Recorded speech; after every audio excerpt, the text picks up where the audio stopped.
Wolves TV Matchday Live, powered by Blythe Group. Jimenez! Oh, you beauty! Jota on the volley, oh, and goal! That is simply stunning! Jimenez takes two touches. Oh, my word! Oh, you are kidding me! Ruben Neves has just called one into the top corner on the edge of the penalty area. The Portuguese maestro has done another masterpiece. Matchday Live on Wolves TV, powered by Blythe Group. Listen for free online at wolves.co.uk or on the move anywhere in the world via the Wolves app.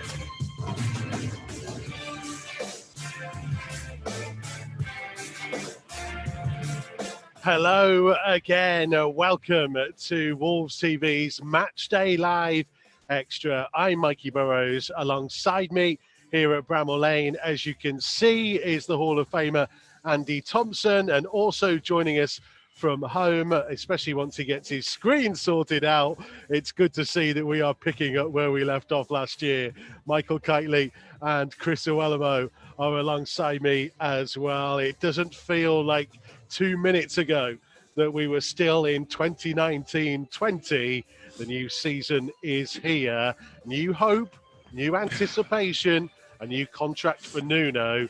It is all hopefully going to be going well from here on in. So as you can see, the weather is a bit nicer than it was the last time we were here. Strange old feeling this, that we are back and we are raring to go. Hopefully, Andy Thompson, you are rested and recuperated. Yeah, so been an unusual summer break for me. So usually go away, but unfortunately we've had to be at home and try to do the best that we can. But that's the same as everybody. So you try and make the best of what you've got and what you can do. But yeah, it's nice to have a bit of a break from me. So I was really looking forward to the new season coming. Michael Kightly has spent the last month just perfecting his hair, and he's done a tremendous job of it by the looks of things. I have, yeah. Had a couple of trims, so I'm all right now. And hello to you as well, Looms. I don't want to leave you out over there. How are we doing? You okay? He ain't had any trims. Boys, the biggest story, the one that we have to talk about to begin with, it only broke over the weekend, really. Yesterday, I think. Nuno, a brand new 3-year contract, Tomo. So important for where the club wants to go now, that the main man, the focus of it all, is signed up and confirmed. Yeah, it is. I think that people were getting a little bit concerned about the contract running down, and for what he's done in the time that he's been here, in the short time he's been here. It's been outstanding, and the progress of the team and the club itself. So it's great to see that he's actually put pen to paper and he's signed that new contract. Looms? Yeah, I have to agree with that. I think it's probably the most important signing. You know, there's I think with how well Wolves have been doing, there's always going to be, he's always going to get that attention. He's going to be linked with this job, that job, you know. But what does that say that he signed? It means that he feels himself that he can take Wolves to another level. You know, if he's a manager and he's honest with himself and he's at that point where he thinks that he's taking Wolves as far as he can go, then he jumped ship. But no, he signed the contract. I'm absolutely delighted. Obviously, the recruits as well. It's just all about small steps, about progressing every season. And that's something that I have to say that you look at last season, you know, finishing probably in the same position, but obviously juggling the European competition as well. That is a positive for me, getting far in the European competition as well. And it's the way that Wolves play. You know, the players collectively and individually are getting better. He's improving them, his coaching ability, what he brings to the team. I think it's an outstanding, and it's a massive message as well about where it's the next level now. Like you say, it's about the last 3 years, the next 3 years, where we're going to be. Well, this is the thing, isn't it, Michael Kightly, that it kind of feels like we have kind of reached the end of the beginning of they're calling it the renaissance of Wolverhampton Wanderers. That, you know, Fosun have been there 4 years, Nuno's been there 3 years. We've established ourselves now. How much do you think things will actually change, and what needs to change? I don't think too much too soon, to be honest. I think it's a massive message, not only to the fans of Wolves, but to the players, Nuno signing. I think, we spoke about this last season about keeping hold of players, and the fact that the manager's staying is a massive plus. So, it looks like, we're going to keep most of the squad together, which is a massive boost. And then, as Loom said, they've brought a couple of good players in by all accounts, and going to look to add to that. So they're just going to try and progress, and I can really see them doing that. Right, so on the back of that, it's been a successful season last year. Okay, there was disappointment how it ended, but how important is it when you're in a dressing room and things are going well? Okay, there has been an exit. Doherty, I think, is a big loss, but a loss that we've got the quality and depth. But how important is it that players come in the door as well? That lifts the group, doesn't it? When they see the quality, the money that's being spent. Oh, here we go again, guys. It just gets you switched on, doesn't it, as a player? It does, yeah. When you see big signings coming through the door, you know that you're going to have to up your game, so everyone's levels go up. And let's be honest, the last couple of seasons, Wolves have been light in their squad. They've obviously got a really good team, and they've been a bit light. So adding to that now and giving that strength and depth, and I'm sure they'll get a couple more in before the window shuts, is only a good thing for the club, and hopefully we can have another really successful year. Because there's an element, isn't there? We talk about evolution of this team, and Nuno has talked about wanting to be a little bit more attacking maybe and try and score a few more goals. Tomo Looms mentioned it there. It feels like at the minute, the real big change is in those wing-back positions. Yeah, it is. But say, look, Traore's played there before, hasn't he? So he's accustomed to playing there a little bit more than probably anybody else in the squad at the moment. So they're going to look at strengthening. They're going to look at bringing players in, probably another 2 or 3, I think, that they're going to look at bringing in. As he mentioned at the end of the season, he wants to make the squad a little bit bigger. He wants to bring in quality, but we've said it time and time again, he just won't bring anybody into this squad. He's got to make sure that they're right for this squad. He's the right player for him and the team. And going forward, their recruitment's been absolutely brilliant. It's been outstanding since the time we've been here. And they've brought in quality players. They've all improved. So what does it say then, Looms, about the fact that 2 of the 3 players that have come in are very much ones for the future? There's been a potential, obviously, club record signing in Fabio Silva, and potentially a big amount of money will go on Vitinha next summer. He's here on a season loan initially, but they're not the finished article now. They're not going to come in and be incredible from day one and consistent, are they? Look, this is something that Nuno's done time and time again over many years. He sees a player with potential. He knows what he brings as a coach. He knows that he can make that player reach and probably surpass the potential that he's got. So he's brought these players in. Yeah, you're looking at the age and you're thinking, yeah, it's a lot of money spent, but there's nothing to say that these players won't play a lot of football. I think Nuno will see them day in, day out. He'll know exactly where they're going to be. And like going back on what Tomo said as well, he's not just bringing anyone in. He's bringing in players that improve the squad. He said that he wants to work with a bigger squad. It's something that Nuno doesn't really kind of try with. He likes working with a small squad, and he's had success with that. But he doesn't just bring anyone in. And I think that's bravery as well as a manager.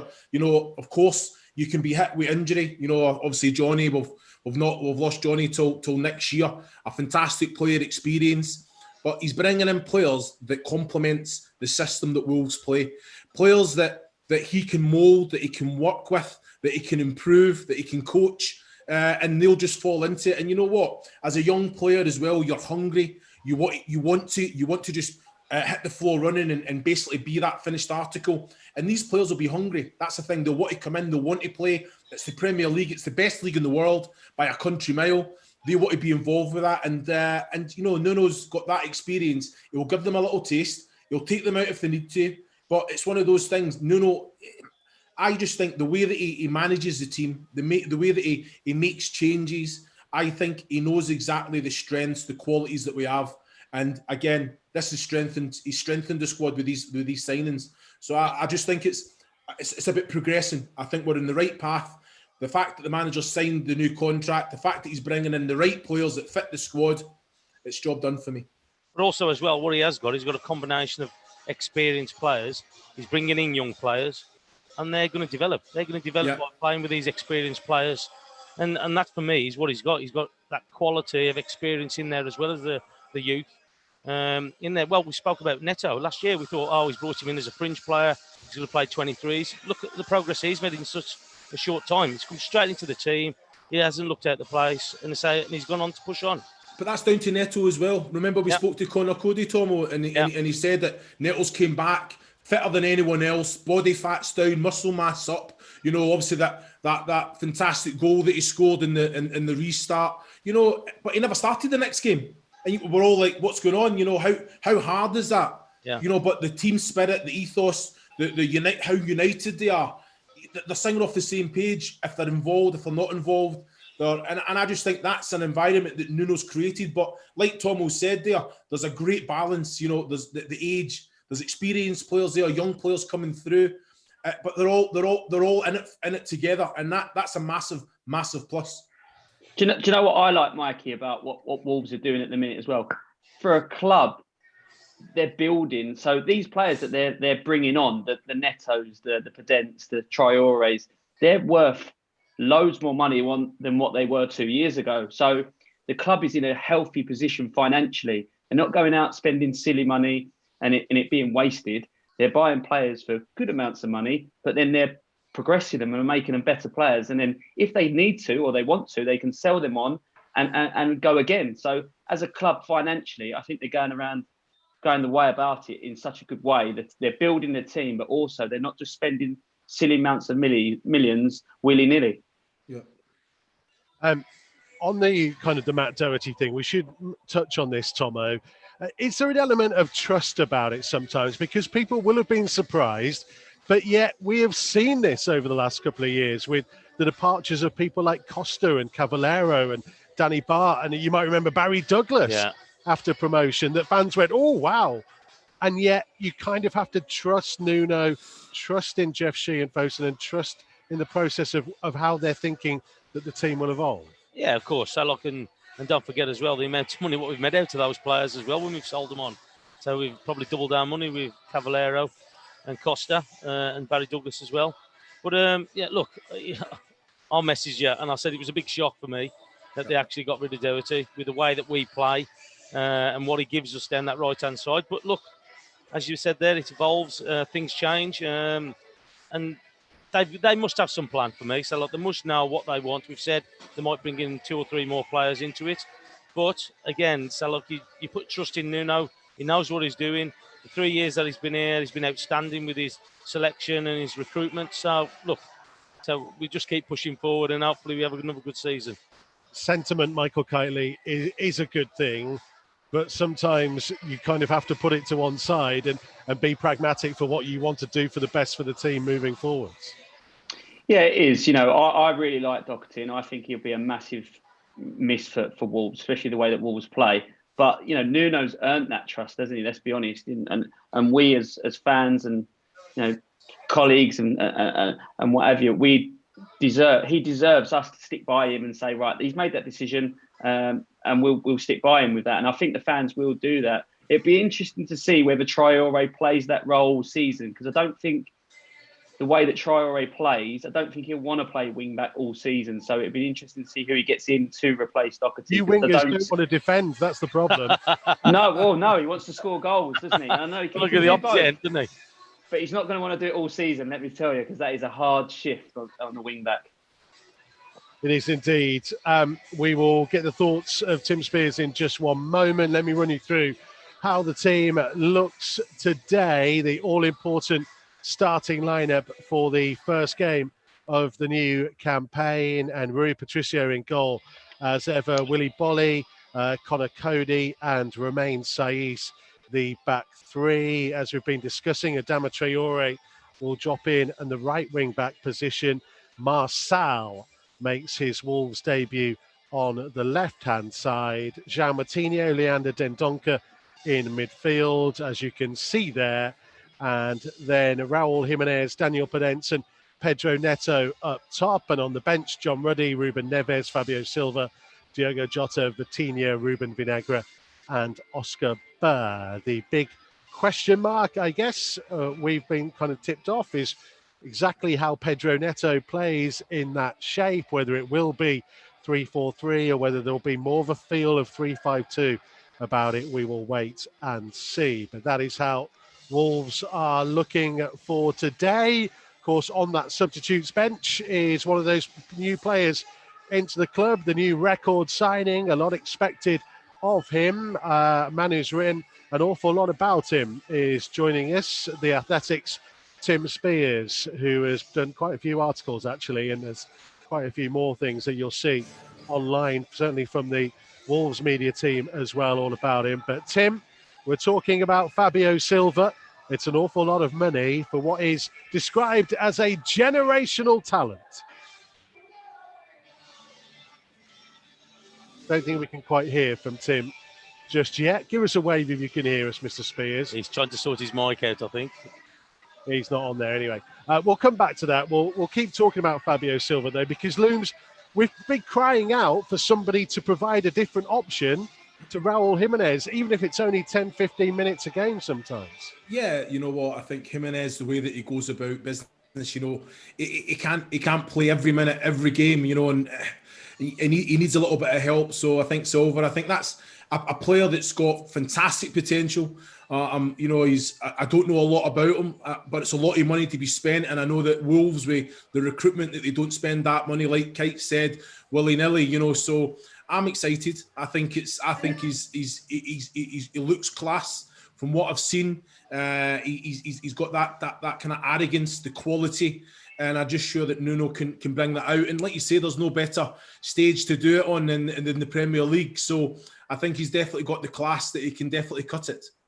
Just that thing, isn't it, of not expecting too much too soon from a player like him.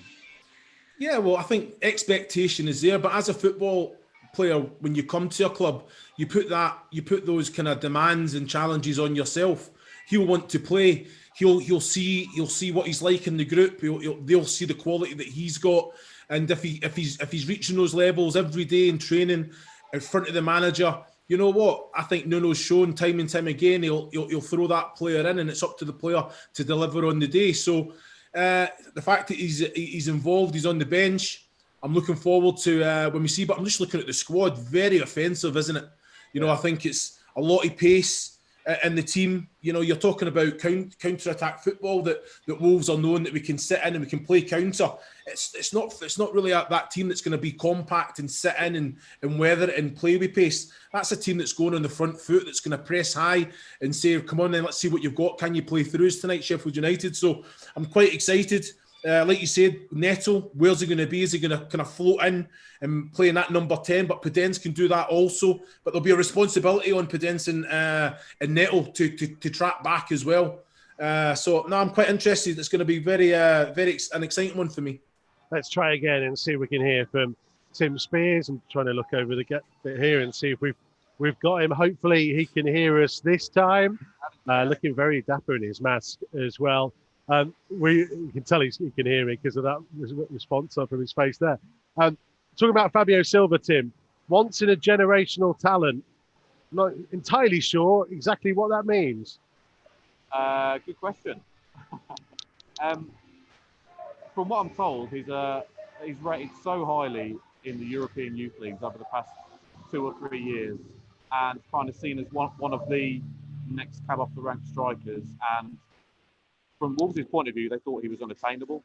And I think a lot of big European clubs thought the same, because Porto have a habit of bringing through their star players into their first team, bringing them in for 2-3 years, then selling them on for massive profit. But it's fallen into Wolves' hands this summer because Porto need 100 million, I think it was, for FFP, and the deal became available, obviously with George Mendes' help, for 35 million, and it's a risk. I don't think he's worth that right now, and you're paying for potential. And it's not like Wolves to pay over the odds, but that's how highly they rate this guy. They've been scouting him for a few years. They think he's got the lot. They think he's an ideal heir to Jimenez's throne, is how it's been described to me. So, Tim, can I ask them, will we see a lot of him this season then, or is that down to the player himself and what he shows? I've been told he's not ready to start yet, and they'll blood him in. And in Jimenez and Nuno, they feel they've got two perfect people to bring him on, to let him know what it's all about, get used to the intensity of the league. I think he'll play in a lot of games this season, but it'll mostly be from the bench. And he's got an important role in that he can ease the burden on Raul Jimenez, who, let's be honest, was flogged last season and would often play. He played every game and would often play 90 minutes. So he's got talent to come in and make an impact now, but I don't think we'll see. I don't think we'll see his potential unleashed this season. Tim, one of the big things, I mean, we've just been talking about the recruitment, the players that have come in, and obviously some of the players that have gone out. One of the big things Nuno talked about after Sevilla was kind of learning the lessons of the recruitment issues that they had last summer. Do you think that we've seen in the business they've conducted in the last 10 days or so that they really have learned those lessons? I think they're confident that they have. I mean, the proof will be in the pudding when we see these guys on the pitch. But yeah, they did very well last season despite the recruitment that they made in the summer. Let's be honest, Vallejo and Catrone were both washouts. Bruno Jordao barely played and has now gone back out on loan again. Neto made a great impact, but still only kind of started 9-10 games. So of the guys, of the money they spent last summer, they spent a lot of money on those players. They did not get much of a return, which is unusual for Wolves. Their first team recruitment has been so successful over the past few years. So I think they're very happy with the additions they brought in. Nuno's talked a lot about evolving the team, evolving the style, evolving the squad, and I think we'll gradually see that as the season goes on. And I think there's still a bit more business to be done, to be honest. The squad lacks a bit of balance in terms of right wing back. Is Traore going to be the first choice there? I see him more as kind of filling in for now, and that they'll look to bring someone in over the next few weeks. I think we may see a departure or two as well. So it'll be very interesting to see how they kind of evolve over this season. That's the element, isn't it? You have to evolve. We've just been talking about that with the boys. That I said to Kites that you can't have too much sentiment sometimes in this game. And Nuno has shown in the last couple of years that he is prepared to make big, important changes that surprise a few people. Yeah, Douglas, that was a big one. Costa, Cavallero, Bonatini, and now Matt Doherty, of course. He will be ruthless, but you've got to stand by every decision he's made, to date. And it's a bold decision, but I think it's the right one in terms of looking ahead to try and crack the top 4 and the top 6. You do not become a top 4 or top 6 team with a small goal difference. And Wolves, I think, have had goal differences of +1 and +11. They don't score enough goals to be a top 4, top 6 team.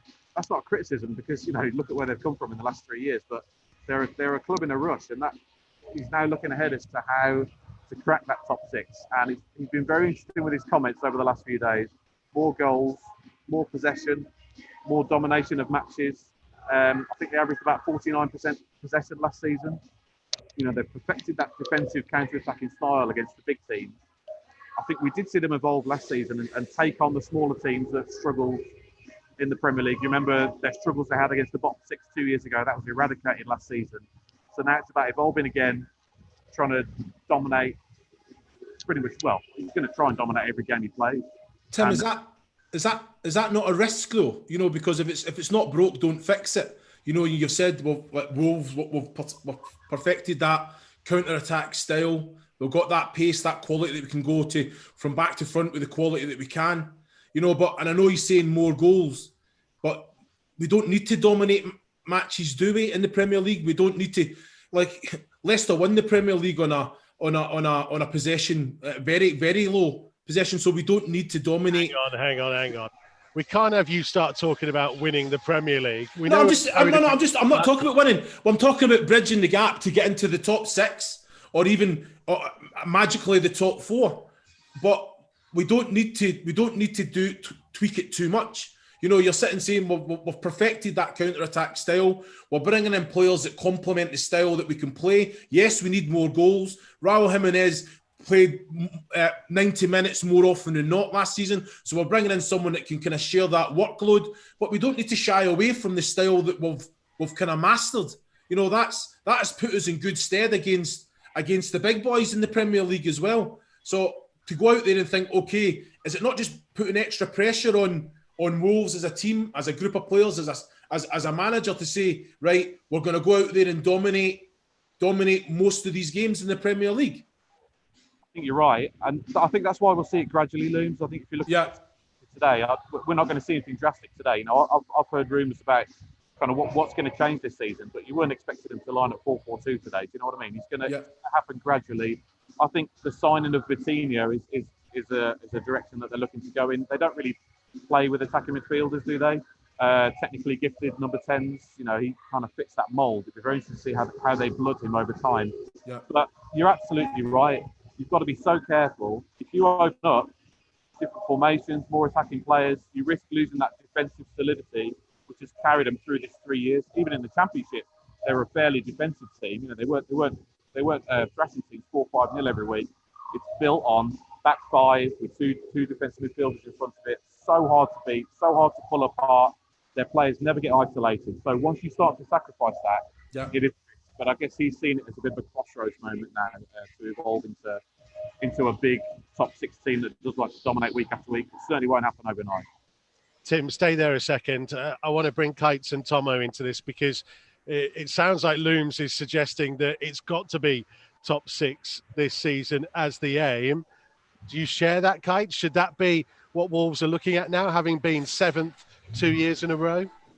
I think they have to, yeah. I think there's no point, going backwards, and that's why maybe Nuno is looking to change things. What I would say is after watching Wolves over the last couple of years, they seem to start games very slowly in first halves, and I don't think they can afford to do that this year. I think the top 6-7 teams that you think are going to be in and around it this year have all strengthened, and they're all going to be stronger and better. So Wolves need to go that extra couple of yards to get better as well, not only in their recruitments, but just the way that they look to play. I don't think they can be as safe as what they have been in the past in first half, sitting off and waiting for the second half and then sort of taking the game to teams. I think they need to do it from the first whistle to try and control the game and go on and win the game comfortably if they can. So are you suggesting that they kind of reached the ceiling of what the current style and maybe that group of players could achieve? Yeah, a little bit. I wouldn't say completely. I don't, as Tim said, I don't think they're going to change anything drastically, but they do need to evolve to get better because, as I said, all the teams around them are doing that. And I think Nuno knows that, and he will do that. I think, the fact that the players he's brought in and letting Doherty go, he's probably maybe looking at playing slightly different. And as Tim said, I don't think we'll see that tonight maybe, but over the season, I'd like to think he's going to try and improve the team and try and build for that top 6 space that we all want. Right, you have to think about this, right? When we were in the restart last season, a couple of different results, and you're in the top 6. So that has to be a realistic target. And I'm sure the players will say, you know what? If that result never happened away at Burnley, away at Sheffield United, that's it. With that style. You just waved your hand at me, Spears, to say that I'm talking rubbish there because I tell you something. I'm only joking, mate. Do you know what I was just going to say there? Is Matt Doherty, ironically, cost them that European place with that. Remember that last-minute penalty at Burnley? And it's never been a penalty, Spears. Don't start with that one. The Europa League. Michael Kightly has only just recovered from what happened at Turf Moor. Don't start him up again. Tim, thank you very much indeed. Just before we let you go, quick prediction for tonight. What are you thinking? 2-1, Mikey. Easy. 2-1. 2-1. That'll do for me. Thank you, Tim. Good to see you as ever, and good to see you actually here this time. You can see Tomo in the back of Tim's shot. That's what I love. There he is. That's how far apart we all have to be on days like this. Thank you to Tim Spears of The Athletic. He'll be delighted to know that I signed up to The Athletic today as well. So I hope that he spends my £1 a month very wisely. He must have got a freebie, Tim. Yeah, 100%. An offer that was too good to refuse. From my point of view. Tomo, your thoughts really on that? Kind of, talking to Kites and Looms about this kind of element, because Looms is right that they actually could have got top 6 last year if one or two things had gone their way. So this is a really interesting balance between trying to push on now to really become a top 6, maybe top 4 team. I know that's what Looms is thinking, or just keep going with what they're doing because it actually was quite good enough. I think that it's got to be a gradual thing. I think that it's got to be a gradual way that we progress. I agree with Tim to a certain degree where we do need more goals on the pitch. We need more goals from other areas in the team. But yeah, so you're looking at Europa League quarter-final. the amount of possession that Sevilla had against us, we've got to be willing to take care of the ball a little bit better in games like that. But look, our game's been about counter-attacking football, and that's probably why Jimenez has scored all the goals when we have caught the teams on the heels a little bit. But look, it's going to be a gradual thing. You say, who knows what he's going to do this year? You would think that he's got a plan about letting Doherty go. Is he going to change the formation slightly, the way that we play? We will see over the next few weeks. But I just think that he knows that he needs to be pushing up and being there or thereabouts in sixth place. There's no point in thinking about, middle of the table. We've done brilliant in this league in the 2 years that we've been in it. We've got to make sure that we keep pushing on. And can we progress? Can we get into that top six every year? Can we get then looking at the foot? Because you've got to look, you've got to dream, you've got to think about what you can do. And with the right players, right recruitment, what they have done really well over the years that they've been doing it, I just think that we've got to keep progressing. We've got to keep improving. And sometimes you have to change slightly the way that you play because teams know that you've become predictable. And that's the thing about it as well. You've got to try and change the way that you're going to surprise teams and the way that you play and try and catch them on the heels a little bit more. And I just think that we know what he's going to do. We know that he's going to play attacking football or counter-attacking football just because of the pace that we got. And I just think that it's going to be more of a gradual thing than an actual big, massive step for the change.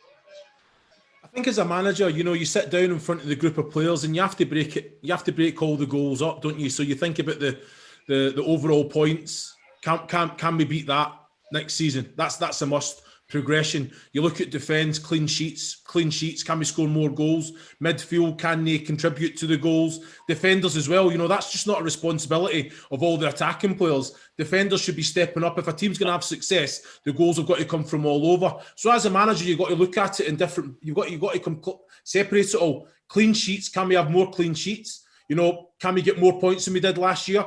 Can the attacking players, midfielders score more goals? Individually as well. These players will all have this drive and these goals. And you know what? That's how the players in the group will break it down. But as a manager, you've got to look at it. And when they talk to the players, they've got to set the bar high. Mediocre is nothing to do with Wolverhampton Wanderers. It's setting the bar high. Can we get as close to that as we possibly can? But Looms, it's all about small margins, isn't it? It's about can we improve in all the different areas for it to come together? The people have spoke about over the last few years. If you can improve slightly in every department, you're going to improve the squad as a whole and the team as a whole. And that's what it's all about. Well, the fact, Mikey, as well. Sorry, the fact that they've done so well in Europe last year as a club and as a set of players, they would have really loved that, and they want to taste that again. So they will be looking to get that as quick as they can to get back into Europe, whether that's through Europa League or Champions League. They'll want that because of how well they've done last year. So they have to look to improve. What comes off the back of that? There's an expectation because they don't have that distraction now that the whole focus is on the Premier League. So we're all thinking, well, wait a minute, we should be doing better. So that's a responsibility and I guess an expectation that's outside the bubble. But you know what? We're all realists here. We know that Wolves, even in Europa, Nuno from the get-go never used it as an excuse. He said, you know what? It's another game of football. We'll carry it on. It's no excuses. And he said that to the group of players, and that's the way they attacked it. But all focus on the Premier League. And I just think the quality's there to improve. And you know what? Football, it's a ruthless game. You don't always get what you deserve, but you have to earn the right to get that little bit of luck as well. Well, you think about that Sevilla game as well. That penalty could have changed the whole game. Yeah. You've lost to the ones who were champions. Don't start me off again. There's too much on it. Let's speak to someone who's got a rather unique view of the game today, and it's actually interesting and plays into some of the stuff that we've been talking about as well. You can see joining us is the former Wolves and Sheffield United striker Leon Clarke. Say a brilliantly unique view on these two football clubs. Leon, brilliant to have you with us on Matchday Live Extra. And we've just been talking about Wolves needing to kind of evolve and move to the next step. Are Sheffield United in that same position as well? Yeah, I'd say so, yeah. Managers invested really well in players. And it looks like they're really trying to kick on and push on. Well, there's a lot of talk about second season syndrome, Leon. But again, I've spoke with Kites about it. How important is it as a group of players when new players are coming in? I think Chris Wilder's done that very well. It's just about bringing new players in, new faces, and again, it just kind of stimulates the squad to kind of kick on again. Yeah, I think their whole philosophy when they're bringing new players in, it's all about characters. All the players that they bring in have all got ability. They've all got something to prove. But the most important thing for them is about character. So it's bringing players in that have got the right character, that are going to fit into the group. And see already that the group that they have there, it's progressed over the years. And I think with the signings that they've made, I think they're only going to go on even better as well this season. There were two teams last year, Leon, that kind of seemed really, really well matched. The styles that they play are relatively similar. And I mean, but for obviously John Egan's last minute winner here, 2 months ago or so, I mean, they would have been both draws in the games last year. They kind of match each other out. Yeah, the kind of formations that they play, the way they kind of go about their tactics, you could say they're quite similar. Even the season in the Championship, when in the games that I played, it was there were very tight games, very difficult games. So I suppose it's going to be who's up for it the most, who can get control of the game this evening and kind of stamp their authority. What do you expect? Who do you think will? Because obviously Wolves haven't had any kind of preparation at all for this, really. Yeah, obviously it's the first game. It's going to be, as I said, it's going to be difficult. They're going to kind of cancel each other out because they're kind of formation-wise and how they play and how they try and play is a little bit similar. I think Sheffield United might edge it, but that's me being a little bit biased, obviously, because I've just left there. But I just think the way the manager gets them to play at home, especially as well, they'll be really on the front foot and really trying to take the game to Wolves this evening. I can't believe you're claiming bias just because you've just left it. How many spells at Wolves? Come on, mate. What's going on, Liam? The second one didn't go so well. So. Hey, you can take the boy out of Wolverhampton. You can't take Wolverhampton out of the boy. Yeah, true. It's very true. So what are you going for score-wise? As I said, I think it's going to be really close. I'm going to go maybe Sheffield United just edge it 2-1. Looms? I'm going the other way. So I'm thinking Wolves can just edge it 2-1. I'm going with Spears. Or whatever Spears says, he's got it spot on. So I'm going to put a little wager on it now. Kites? I think it'll be tight, like the boys have said, but I fancy Wolves to win 1-0. I think they'll keep a clean sheet and nick a goal on the break. That's you killed Mikey's scoreline, mate. That's my prediction every week. Though, of course, if we're going to be more attacking this year, I might have to make it 2-0. Tomo? I'm going to go with the boys 2-1. I think Wolves. Okay. Leon, just before we let you go, we've been talking an awful lot about the kind of evolution of Wolverhampton Wanderers and the renaissance. You obviously experienced Wolves a long time ago as a youngster coming through. What's it like looking out at this club now and seeing it vastly different from the one that you came through at? Yeah, the obviously the investment that the club's received and the personnel that they're getting in, the type of player and the style of play that they're producing is like, to watch, it's amazing. Like sometimes when I watch the games, I'm in awe of how far they've progressed from the time that I was there. But as an outsider looking on, it's really enjoyable to watch, and it's really good for the city and obviously for all the Wolves supporters because they always want them to do well and they're really passionate supporters. So for the fans, it must be amazing. And obviously, as an outsider looking on, it's really good to see and it's really enjoyable to watch. Because it's crazy, isn't it, to think that it's only, 5 years ago, 6 years ago, that it was League One and you boys were getting us back up and starting this journey off again? Yeah, it's crazy how far the club's progressed in such a short space of time. But fair play to everybody that's been involved with it, and obviously credit has to go to the current owners and the previous owners as well for the investment that they've put into the club and into the training ground facilities and all those little things that make a big difference. Listen, mate, really appreciate your time. Thank you for joining us. Look after yourself, Leon. Thank you very much. Cheers, Leon Clarke, former Sheffield United and, of course, former Wolves as well. More from Iwelumo and Michael Kightly to come a little bit later on. But the teams will be coming out very shortly. The new season is about to get underway. Don't go anywhere. Matchday Live on Wolves TV, powered by Blythe Group. Listen for free online at wolves.co.uk or on the move anywhere in the world via the Wolves app. Wolves TV, Matchday Live, powered by Blythe Group.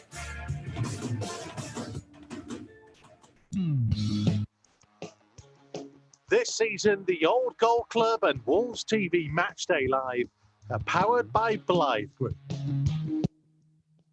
an industry-leading construction company and family-run business since 1982, driving investment and infrastructure across the UK.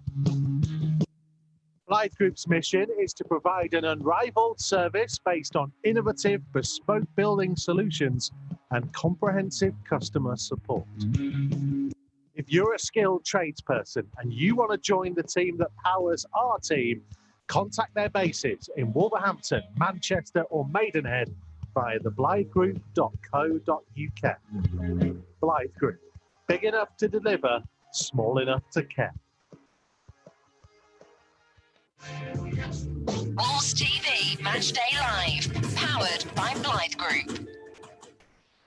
Well, just 34 days after Wolves' mammoth 2019-20 season ended in disappointment in Duisburg, a new campaign begins with new faces, a new contract for Nuno, and new hope and anticipation at the next stage of the old gold renaissance. Facing them are a Sheffield United side who surprised many last season, but ended with 3 straight defeats. Their memories are still strong and somewhat painful of John Egan's last gasp winner here in July. There is a debut for the new Brazilian wing-back Marçal, who comes in on the left-hand side of a Wolves back 5. It features Adama Traore on the right. Willy Bolly, Konakodi and Romain Saiss making up the rest of that defensive unit. Rui Patricio, as ever, in goal. Ahead of them, João Moutinho, Leander Dendoncker, Pedro Neto, Raul Jimenez and Daniel Pedence as Wolves go in search of more attacking flair and more goals this campaign. Yeah, so it's going to be interesting, isn't it, the way that the new boys settle in. But you've still got the players who have played most of the games last season. And look, so it's going to be an interesting game. I know that we've come in for the last 2 games and lost both of them. So it's going to be interesting tonight. I'm just hoping we can edge it. It's always going to be a close game between Wolves and Sheffield United in the history of it as well. So it's always been a good game, competitive game, and I think that we're going to have that again this evening. Well, the new record signing, Fabio Silva, and the loan signing of Vitinha, both from Porto. They're both on the substitutes bench alongside Ruben Neves, Diogo Jota, John Ruddy, Ruben Vinagre and Oscar Burr. Sheffield United, Aaron Ramsdale is in goal. Dean Henderson returning to Manchester United after his loans in the last couple of seasons. Ahead of him, pretty much the usual team you'd have expected last year. Chris Basham, John Egan and Jack O'Connell, George Baldock and Enda Stevens, the wing-backs, John Lundstrom, Oliver Norwood and John Fleck in the midfield, Oliver McBurney and Billy Sharp up top. On their bench, Sander Berger, Ollie Burke, Phil Jagielka, David McGoldrick, Wes Fodringham, Ethan Ampadu, who's on loan from Chelsea, a lot expected of him as a youngster, and Ben Osborne making up the rest of the Sheffield United lineup. The sun is shining, almost as if it was a sunny day in August as the season was ready to kick off. Still no supporters, sadly, Tomo, and we hope that the day is going to be coming soon when we can welcome people back into the stadiums alongside us, because you are very much missed. The atmosphere is never going to be anywhere near the same without you. But we promise that we will bring you all the sounds as well as we can, as what will hopefully be another improving year for those in Old Gold. Well, you hope so, don't you? So, look, it is a big miss. So, like, somebody asked me, does it feel strange coming to the games and no crowd? And we've heard them on away games and at home. where look, they're absolutely screaming for the team to win games and get right behind the team. And it is a big miss. Hopefully, it won't be too long. I know that some fans are getting into sporting events at the moment. Limited, I know, but I suppose it's the way forward, and it's at least some opportunity for some to get in. So Daniel Podence is stood over the ball, and everyone will take a knee. The Black Lives Matter isn't on the shirts anymore, but it's still a very important message to send out. We've had a little bit of a false start. Mike Dean not entirely happy. And now we will get underway. Season up and running. 2020, 2021. Wolves in gold shirts with the black sleeves this year. The gold cuff on the bottom of the sleeves. Black shorts and back to gold socks, which is a pedantic thing, but absolutely pleases me greatly, having had black socks last year that never felt quite right. No, you've got to have the gold, haven't you? You've got to have the gold socks. Sheffield United in red and white stripes, black shorts and red socks. Wolves are attacking the Kennedy Cop, the big stand away to the right-hand side, defending the end away to our left where the away supporters would normally be, the Red Brick Estate Agency away stand. And can I just say as well, congratulations to Conor Cody as well. Absolutely. Congratulations, deserves it. What he got. So he got his England cap at last. Played well as well. He did. He was really good. Yeah, so I'm pleased for him. Here's the Adama Traore on the right-hand side for Wolves, looking to put a cross in with the outside of his right boot. Just headed away. Moutinho challenging. Cody in with a strong challenge on McBurney on the halfway line. And it will be a Wolves throw. I'll tell you what, I'm just watching him there. Like I say, he's waiting for McBurney to come in. 3 years ago, that would have been a totally different thing. He would have gone straight through him, slide straight through him. Can't nowadays. So, but you could see him just hesitating in that fraction. Well, he will remember us get sent off here a couple of years ago as well, so early on. Yeah, that game that Leon Clarke scored a couple in that he mentioned. Yeah. Conor Cody was sent off for a deliberate pullback. Only about 60 minutes into the game. Here's Bolly clearing from the edge of his own penalty area. Interesting point that I'll bring you on how Wolves have lined up in just a moment as the ball goes back in field. Sheffield United trying to recycle things. O'Connell lifting it forwards. First touch in a gold shirt from Marçal was to head the ball clear. Here comes Podence over the halfway line, skipping away from his man. Down the left-hand side, he's got support from Neto. Trying to cross in towards Jimenez, who helps it goalwards. Oh, what a start! Raúl Jimenez immediately picks up where he left off in such devastating fashion last season. Wolves' first real chance of the new campaign. It did not take them long. The cross in from the left-hand side, and Jimenez met it sweetly and perfectly diverted it past Ramsdale into the top corner. It's Sheffield United 0, Wolves 1, and we played less than 3 minutes. Okay, what a great team goal though. Build up from the edge of our penalty area. The dancer brilliant, picked out, but what a finish. He's just side-footed on the volley, straight into the top corner.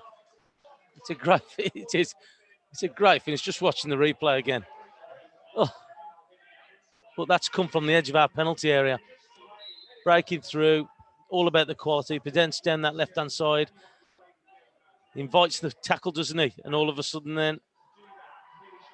Very sharp, taking a tumble in the box at the other end. It does not matter what season it is, what weather it is, where we are in the country, in Europe, around the world. Raúl Jimenez is a man that you can bank on to finish that kind of opportunity. Well, he's not even touched the ball, and just shows you the composure and the quality he's got inside the penalty area. And I spoke about it last year, about he needs to stay between the posts a little bit more for me, because that's the kind of damage that he can do to teams. Brilliant finish, great start. 17 goals in his first season, 27 in his second, and he's laid down an early marker here tonight. Wolves are in front. And Jimenez challenging already. And it will mean so much confidence-wise for him and the team. Well, it settles you down, doesn't it? So you just watch that and the way that they play. Here comes Traore down the right-hand side, sliding challenge in from Fleck. Wolves will get the throw. What I wanted to mention to you is that Neto is effectively playing as a midfielder here. So it is kind of three in midfield with Moutinho at the base, Neto in the role that Moutinho would usually take, and Dendoncker on the right. And actually, in the build-up to the goal, it was Neto breaking forwards that maybe just split the Sheffield United defenders, and they couldn't gather around Jimenez that gave him that little bit of space. Well, he was having the two of them in there, wasn't it? I think that the two of them giving them something to worry about. Oh, here comes Dendoncker from Podenz's flick past. Dendoncker lifting across to the far post. Ball down the control from Jimenez. It's another good effort, and this time it's tipped over the crossbar by Ramsdale. Wow, the Mexican sensation has started at 100 miles an hour here. Well, he's looking sharp, isn't he? Because he's sitting there just pulling away Dendoncker's cross. It was a bit deep. He's just took it down on his chest, and there was no doubt about what he was going to do. He's just got a shot, and again, he's tested the keeper, getting it on target. Oof. I don't think he knew much about it, Ramsdale. 5.5 minutes played, and Wolves could have been 2 goals up here. They have a set piece, taken left-footed from the left-hand side. Plenty of bodies to aim for, one of which is a brilliant header. Oh, my word, it's 2. Remain Saiss. And so often, set pieces have gone against Wolves when it's Sheffield United. This time, it has paid off for them superbly. 6 minutes gone. Wolves have had 3 efforts on goal. They lead by 2-0. This is a stunning start to the new campaign. Oh, I'll tell you what, it's a great header. Just watching Saiss there. He's had to pull away. He's leaning back. He's had to generate the pair all himself. Oh, but it was the placement of the header. That's got Ramsdale there. Just watching the replay again. It's a great header. Because he's had to lean back. He's going backwards as well with his body. And he's just put it beyond the goalkeeper. Quality ball in, though. Right area. Well, it seems like the shackles have come off if this is how Wolves are going to play. Early days, of course, we're only 7 minutes into the new season, but well, wow. I'm just watching Jimenez there. He's just running around. He looks very sharp. Who needs a pre-season build-up? Wow. Just throw him straight in. Forget it next year. Don't need any of these fancy tours or anything like that. I was going to say, yeah. Send them off on holiday, bring them back in. Yeah. Limit the holidays by the look of it, isn't it, the answer? Because they still look sharp. Unbelievable. What a difference between the game when we were here last. Cody's headed down, Stevens at the other end. Dendoncker back there and managing to hook the ball clear. And Sheffield United look a little bit shell-shocked. Well, I'm not surprised. So look, all of a sudden, it's like 100 mile an hour, Wolves going at them. But it's the quality of the finishes as well. So look, they've come to them. How many times have we seen it where, okay, we haven't quite got it past the keeper or we've hit it wide. We've had 3 efforts, all 3 on target. And it's just a great start from them. What an unbelievable beginning this has been. Can they keep this up, though? That's the big question. Sheffield United trying to hit back.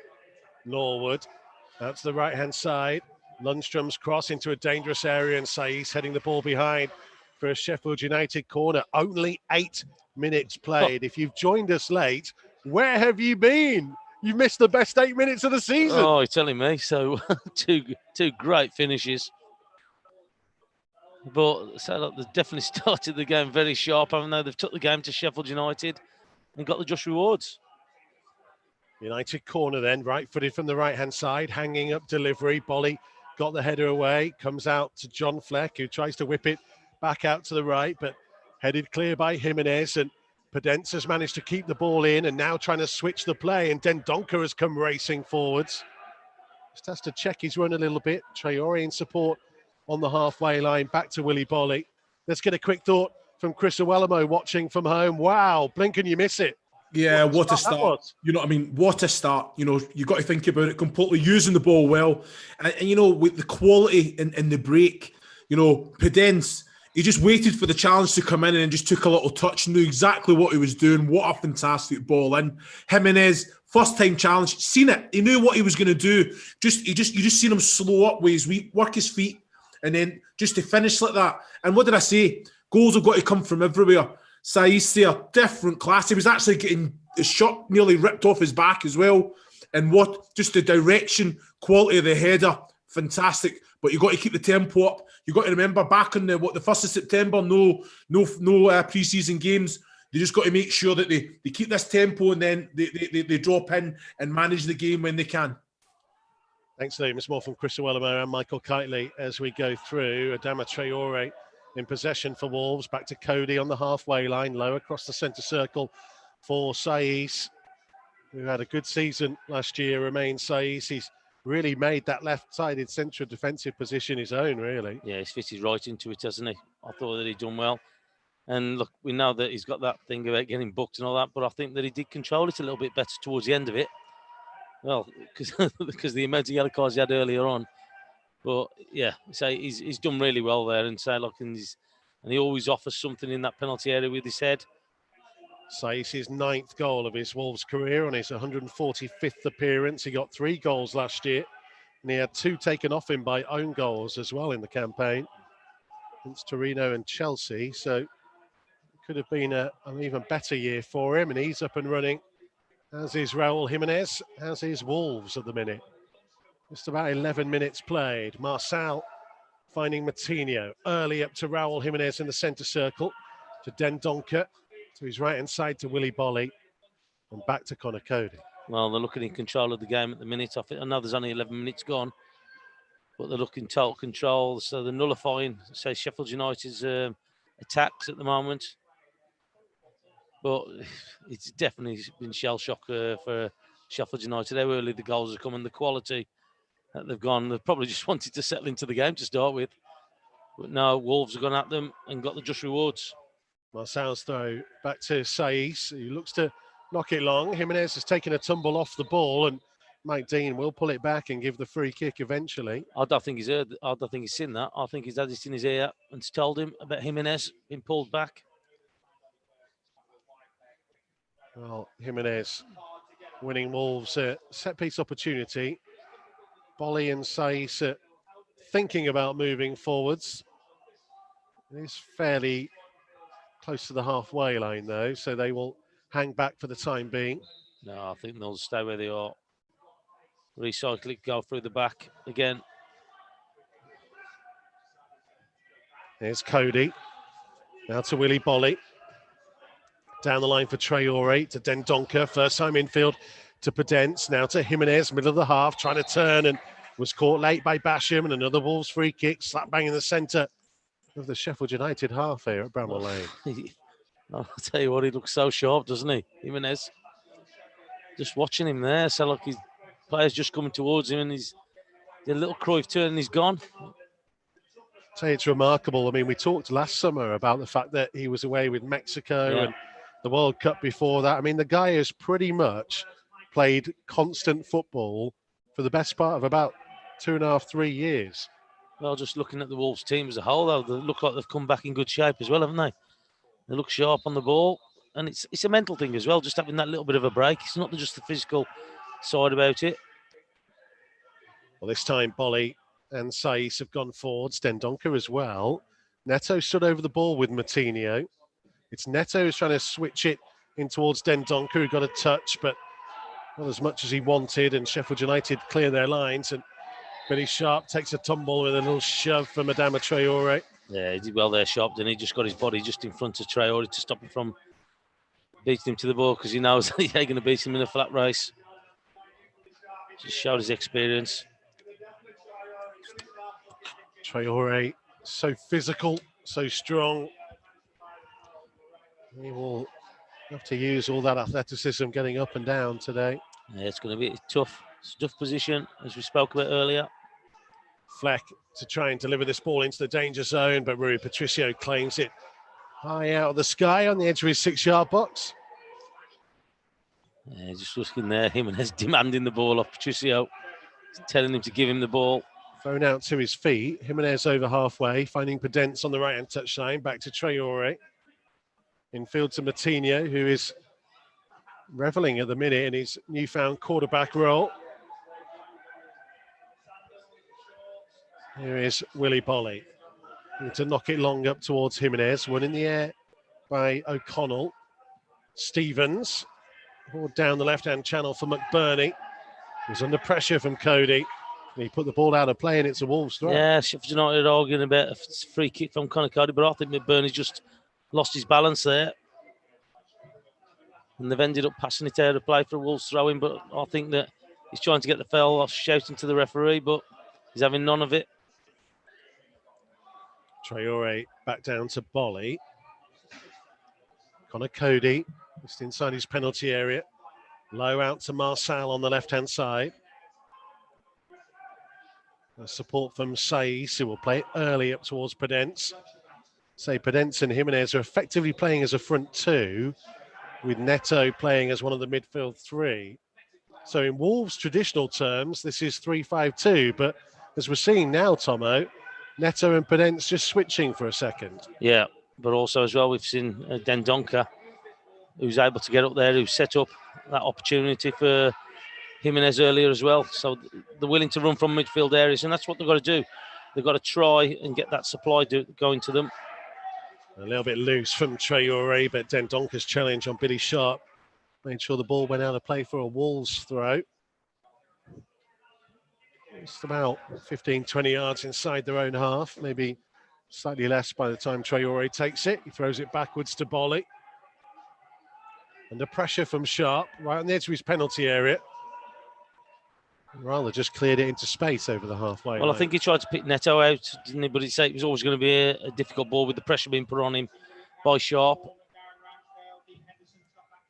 Ramsdale launching the ball downfield over the top of Cody and McBurney and all the way through to Patricio. Yeah, he needs to stay on his feet a little bit, doesn't he, McBurney? All he's doing is going to ground.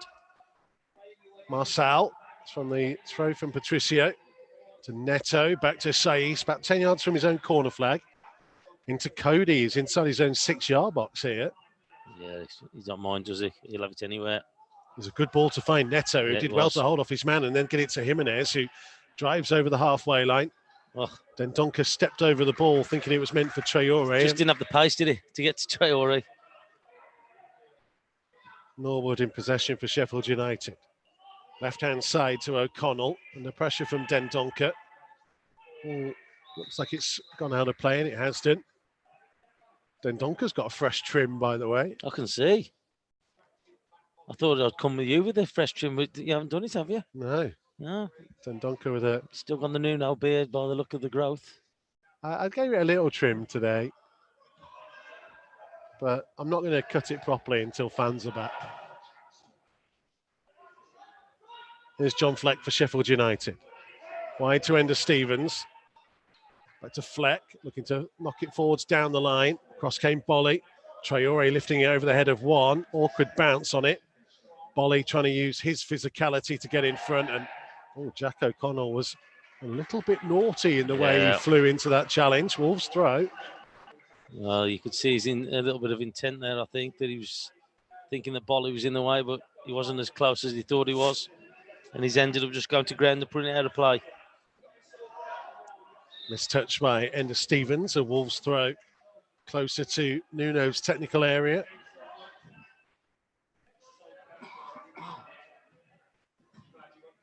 Jimenez to Neto.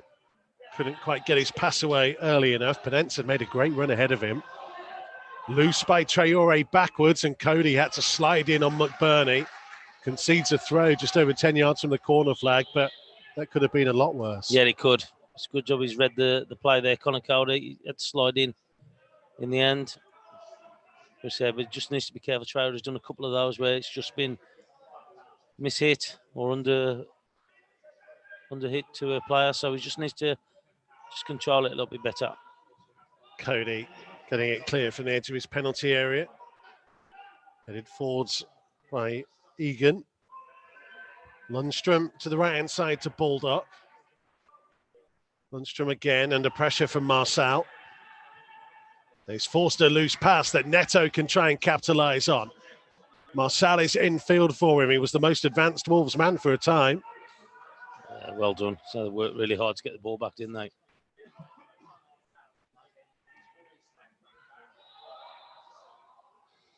The Wolves get themselves a free kick on the halfway line. Auntie P says, crikey, Mikey, what a start. All a tremble on the Shifnal sofa. All the new signings will be thinking they've won the lottery coming to us. Rocking Chair Dave says, when I looked at this lineup, I saw goals. I didn't expect two so soon. They've looked sharp. They've looked sharp in the games. Can't get the smile off his face. Here's Marçal again in an advanced position. 1-2 with Neto. Now Podence, who saw the run of Dendoncker, but too much on the attended pass through to the keeper. Yeah, Dendoncker just went on the initial run, but then he decided to come back, and by that time, Podence has put his head down to pass the ball. Cody nodding the ball down to Matinho. Volley wide for Traore. Up to the halfway line, 5 in from the right-hand touchline. Skips away from one challenge and then from 2 and was shoved off the ball by Ender Stevens. Wolves will get themselves a free kick. Same old, isn't it? Fell. Traore. Just a glimpse of the heavy strapping on his left shoulder and arm there on Adama Traore. Yeah, well, we thought that he'd have the operation, didn't we, in the summer? But to be fair, there wasn't Didn't much have a time. summer. I was going to just about to say there wasn't much time, was it? What happened to the summer? Where was the summer? Yeah, just hope that they've done enough work on it just to make sure it doesn't happen again, and that support as well. Matinho with a free kick from the right-hand touchline. Not a bad delivery again. Sheffield United head won it. Marçal back in field to Podence, trying to skip it over the top. Just a little chip. Jimenez back to Marçal again. Not a bad cross in. Sheffield United head won the first one and the second. Marçal will allow the ball to bounce out of play for a Wolves throw on the left-hand side, midway inside the Sheffield United half. Well, in the first 21 minutes, that Marçal looks pretty sharp, doesn't he? Decent left foot, comfortable on the ball. Bolly back to Cody, deep inside his own half. Big diagonal from him that Baldock will be able to bring down on the chest and then just launched it downfield left-footed. Saiss able to nod it down to Matinho, who just looks like he's got all the time in the world so far. Well, you could. I know we've got the headphones on, but you could hear the shouts of time shouting to him, screaming to him, I should say. But yeah, he looks like he's got a lot of time on it, doesn't he? It's been really noticeable in the first 22 minutes of this game just how interchangeable Dendoncker, Neto and Podence have been. And Sheffield United are finding it very hard to work out who's supposed to be picking up who at the minute. Well, that's the thing, isn't it? The rotation has just got him unsettled, hasn't he? Jimenez's flick. Dendoncker was the main striker then for a minute. Jimenez with a back heel. Marçal down the left-hand side. Well, new support from Jimenez on halfway. Now looking to switch it. What a ball that is, out to Traore, who took it on the chest. And now looking to run past the outside of Ender Stevens towards the byline, trying to pull his cross back. And again, it was a Sheffield United head this time of John Egan to get there ahead of Podence, and it's a Wolves throw. Well, it just shows you the confidence that they got at the moment, isn't it? Just in Jimenez there, we hit a 60, 70-yard ball straight out to this right-hand side to Traore, who controlled it. So he just couldn't, unfortunately, just couldn't pick somebody out in the penalty area. But again, some good play. Wolves looking very threatening early on in this game. But I think you're right about the rotation. They're finding it difficult to stay with them because they don't know where they're going. They don't know who to stay with. They don't know if to track them or let them go. Matinho switching the play for Saiss, still inside the Sheffield United half. Infield to Neto. Matinho again. Now for Jimenez. Jimenez trying to cut infield on his left foot. Will curl one. It's not bad. It's just too high. With the far top corner of Aaron Ramsdale's goal. He's been a major threat already this evening, Raul Jimenez. He's scored one and he's come close on a couple of occasions. That one probably the furthest away that he's had, though. Well, it is, but it's just probably 2 foot too high, so he'd be considered curling round. But again, must be feeling confidence on his left-hand side as well. But no, so he's willing to have a go. Wolves have had 66% possession so far. Sheffield United haven't had a single shot on or off target in the opening 24 minutes. They might be trying to change it here. Baldock on the right-hand side, sets himself to cross, blocked off by Neto. Sheffield United throw down by the corner flag. So what a beginning to this game it has been. And can't quite see who, I think that might have been Neto who blocked the cross and might have taken it in an awkward area and just needs a moment or two to gather himself. It's in the unmentionables. It's going to be sore. And we'll leave it there. Marcel getting out to the throw-in taker. Out of play for another Sheffield United throw. He's done all right so far on his debut, 25 minutes in, touch wood. Oh, he's looked sharp. He's looked comfortable on the ball. So he's willing to get forward, and he's done well with possession of the ball as well. So look, it's nice to see. So again, we talk about recruitment, and they won't bring anybody in here if you didn't think he was right for the team. And already we've seen players who's just coming to make his debut, who's looks very comfortable on the ball and is happy to be playing where he is. I think he was playing left-sided central defender for Lyon in their excellent Champions League run. Yeah, he's got experience as well, hasn't he? And I said earlier on, so look about having people in there, young lads in there, got experienced players who are in there to help them. Made his name at Nacional in Portugal, having played in the Brazilian second division. Got a move to Benfica, but never played a first-team game. Podence, nice ball in field. Jimenez to the edge of the penalty area. Can he find room to shoot? It just got away from him. Maybe just took a second too long there. Well, you could see he was trying to let it run across his body to hit it first time initially, but he knew he was getting closed down, so he had to have a touch and go inside, and there was 2 or 3 Sheffield United defenders there, and it just closed him down. But again, it's a good break. Podence involved in it as well. There's Norwood, just to the right of the centre circle. Low ball drilled across it for O'Connell. Wide to Stevens on halfway. We are 27 minutes into the game. Sheffield United 0, Wolves 2. 2 goals in the first 6 minutes from Jimenez and Saiss, giving Wolves a cushion that they have defended admirably so far. If I can get my words out. There's Stevens down the left-hand side. Trying to whip a dangerous cross in, and Romain Saiss did really well there. Inside his own 6-yard box, under real pressure. The offside flag has gone up anyway. Saiss wasn't to know that, and he did well to head it behind. Well, it's a great starting position from him.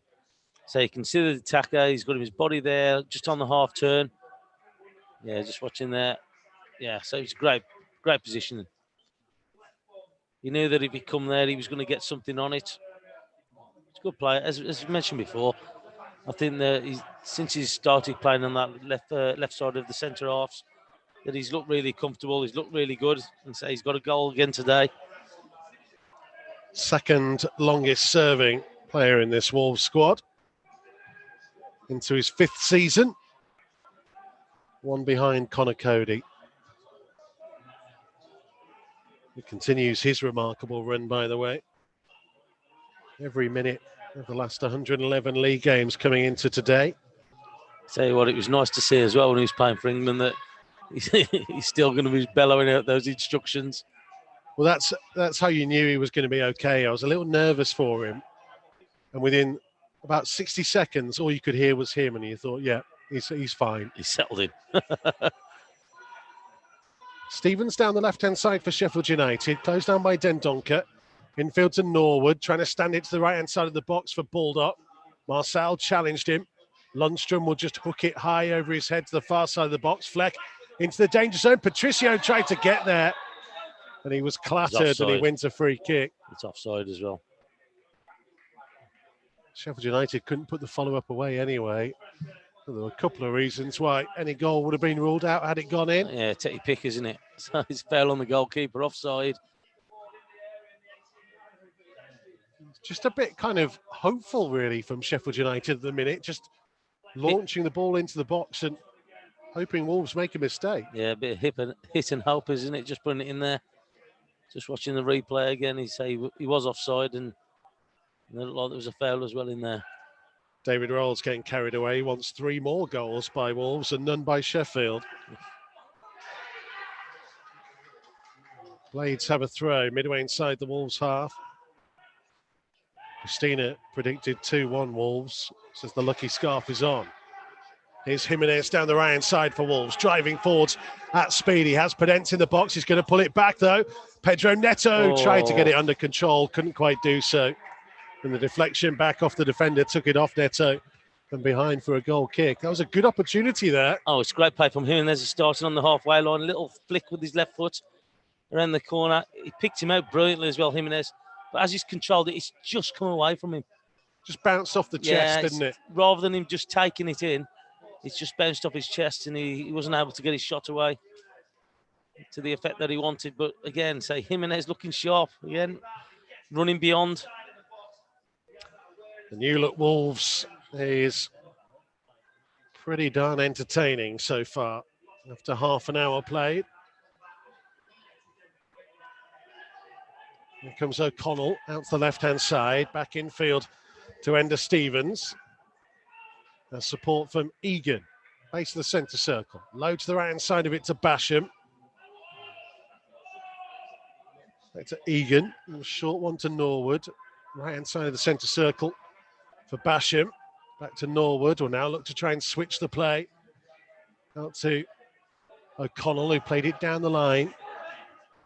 Then Donker tracking, an offside flag has gone up again, and Wolves have actually done that really well. There's quite a few flags going up. Well, again, I'm just going to say, I can hear Conor Cody with the headphones on, and he's screaming at the top of his voice, hold, hold.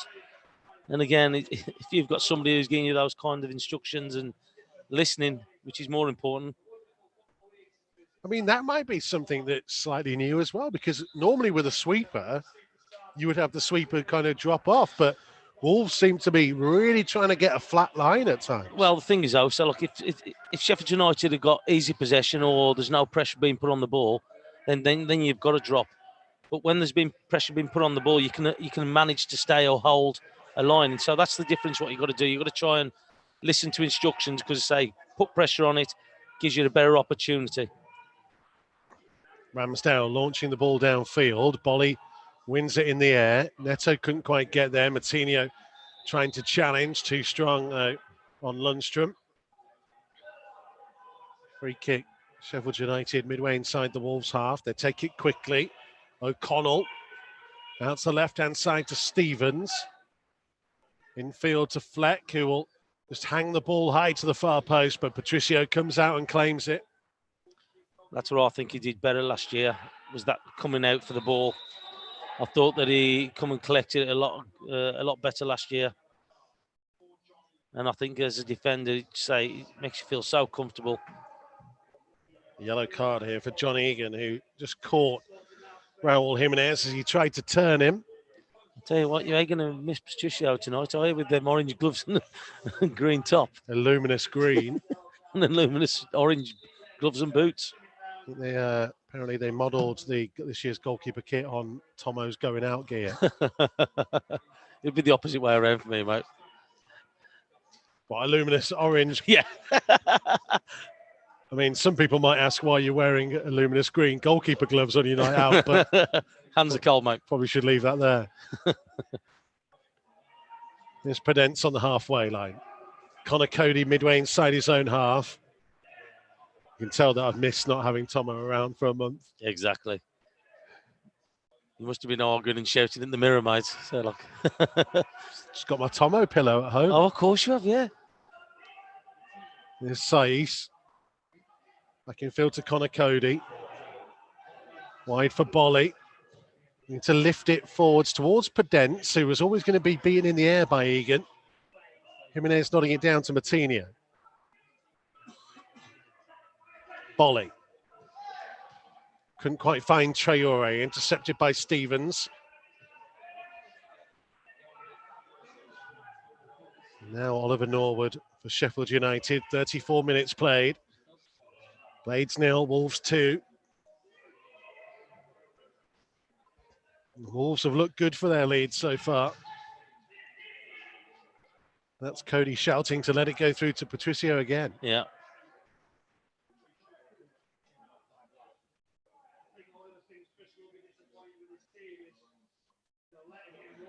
Keep your messages coming, by the way. At Mikey Burrows, use the hashtag Wolves Live to get in touch. Richard Wilding says, great start. Let's have a third. Listening in South Africa.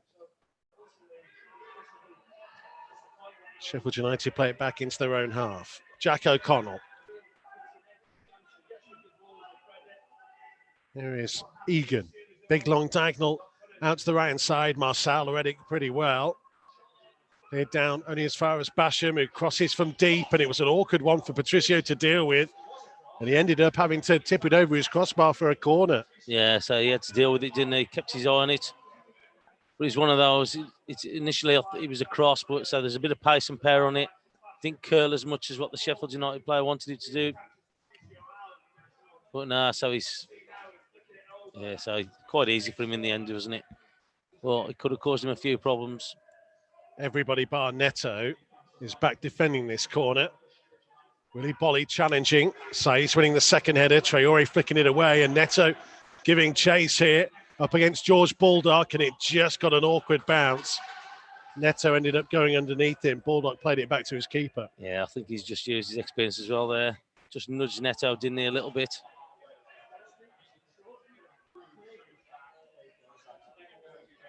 Here's Norwood, base of the centre circle. To the right-hand side for Basham. Trying to drive deep. Support from Baldock, infield to McBurney. Norwood, back wide for Baldock. Lundstrom under pressure from Matinho, forcing him out to the right-hand touchline.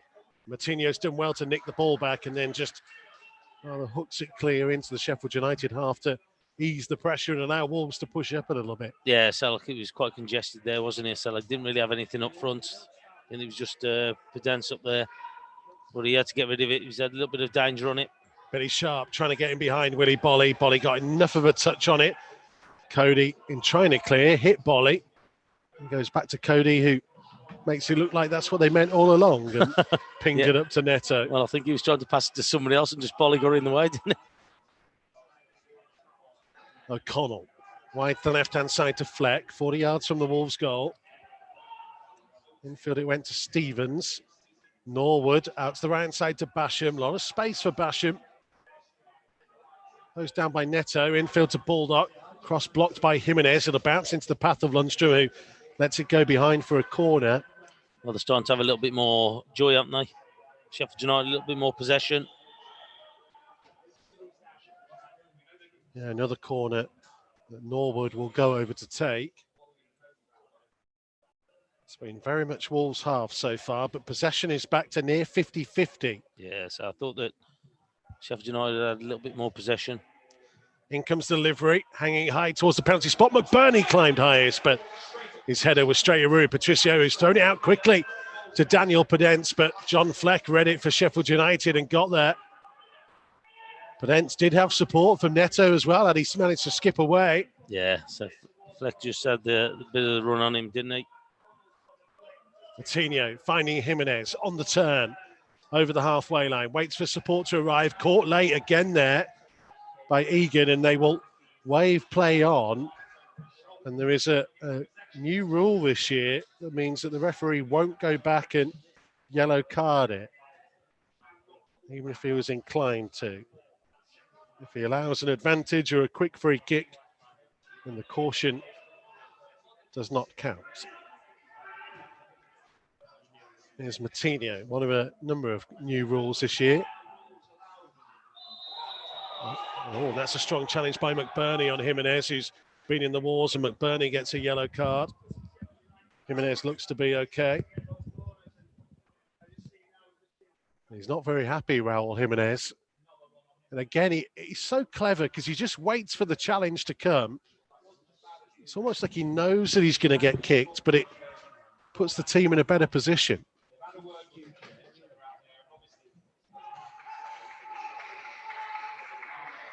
So a couple of Sheffield United players into the referee's notebook in the last couple of minutes. Wolves still lead by 2-0 with 5.5 minutes until half-time, plus any stoppages. Patricio on the edge of his box, low out to Bolly on the right-hand side. Trying to play it high up to Jimenez, who won it in the air and flicked it in field, but Egan will get there first. Fleck blocked off by Traore and Bolly. Sheffield United throw. Stevens to take it. McBurney trying to roll Bolly, and he gets himself a free kick. Traore was back there as well. Yeah, just need to be careful. They're getting away a little bit too many set plays now in the corners, free kicks, because you know what they'll do. They'll send the big lads up from the back. Got McBurney in there as well, who got the last header from the last set play. Norwood's usually got decent quality as well. Yeah, Norwood is just over a yard in from the left-hand touchline, not quite level with the edge of the penalty area. Right-footed angle to swing the ball in that he does. That came off Martinho's head at the near post and goes behind for a corner. A little bit more defending to do with 4.5 to go until half-time. Well, it'd be good if we can just keep them out. Get into half-time. But again, so like giving away these set plays just invites that little bit of pressure. They've got good movement, they've got good height. Corner left-footed from the right-hand side this time, headed away by Jimenez at the near post. Norwood first a loose ball. Neto, he was so close to stealing it from him, and he had Podence up there with him. Oh, I'll tell you what, he was so close, wasn't he? He caught Norwood. He was lucky, fortunate to get away with it, because you would have had 2 against 1 then if he'd got it. Balled up. Going to knock it long over the top, and it will go all the way through for a goal kick. But that's great pressure from Podence there. He's making him play it early. He's making him play it under pressure. And as I said to you, you can hold a line if you got pressure on the ball, and you just saw it there. They were able to just let it skid through for a goal kick.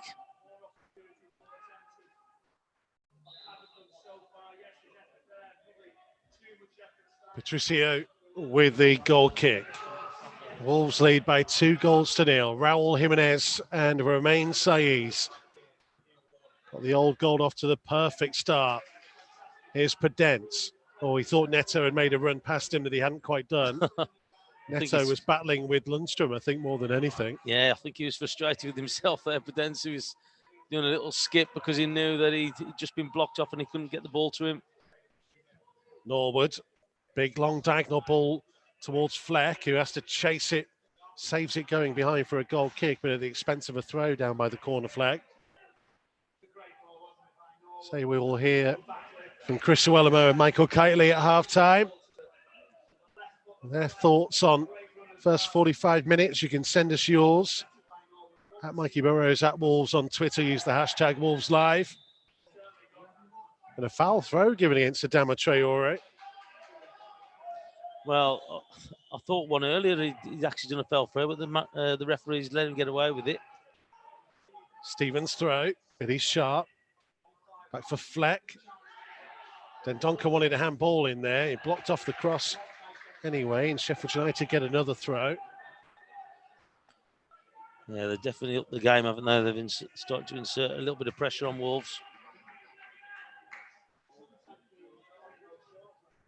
Stevens with the throw. Last 90 seconds or so of the 45. Thrown in towards the run of Jack O'Connell.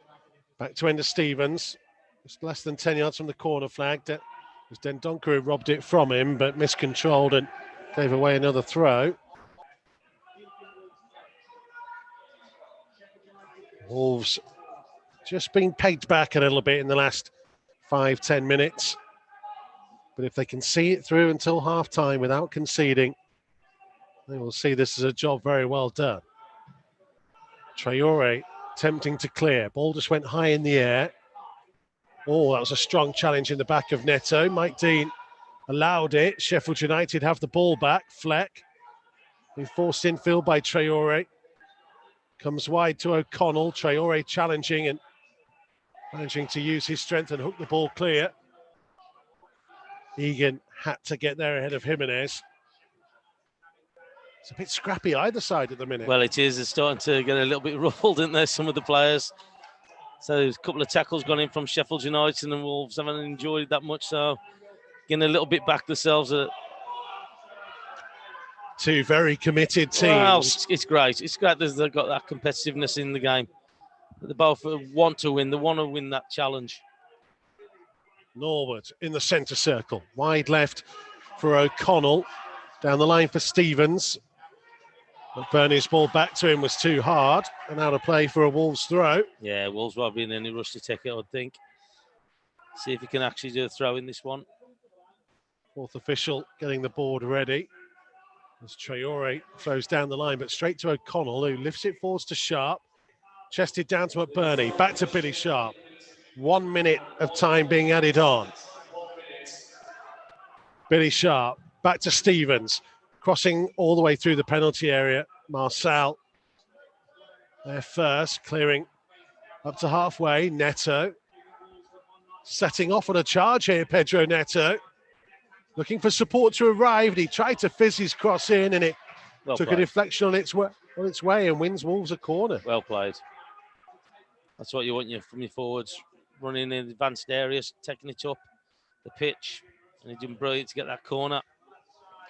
I'm surprised they're sending the lads up from the back. Well, why not? They scored one already. Well, exactly. That's what I was just about to say. Was about 30 seconds left, though. I just thought that they might just bide the time a little bit, but no, fair dues to them. Well, Martinho might have to get a little bit of a hurry on to get this corner taken before the minute is up. We're in added time now. Dendoncker, Bolly, Saiss and Jimenez all on the penalty spot. It's actually taken short to Neto. Back to Martinho. Sets himself to cross to the far post. Dendoncker tried to keep it in, couldn't quite do so. And that is the half-time whistle. And what a start it was from Wolverhampton Wanderers in front after less than 3 minutes. Raul Jimenez didn't take long to open his account for the new season. Romain Saiss, 3 minutes later, meeting a corner from the left-hand side to double the advantage. Jimenez has gone close a couple more times, actually. Only really the one header from Ollie McBurney from Sheffield United's point of view. Wolves, Tomo, should be very happy with their evening's work so far. Without doubt. So, look, I think the start was magnificent. They looked sharp. They put Sheffield United definitely on the heels a little bit. And the two blows come very quickly. And again, it's come from Jimenez, who looked sharp right from the start. And he's gone on to take that into the first half as well. Saiss's header was such a superb one as well, wasn't it?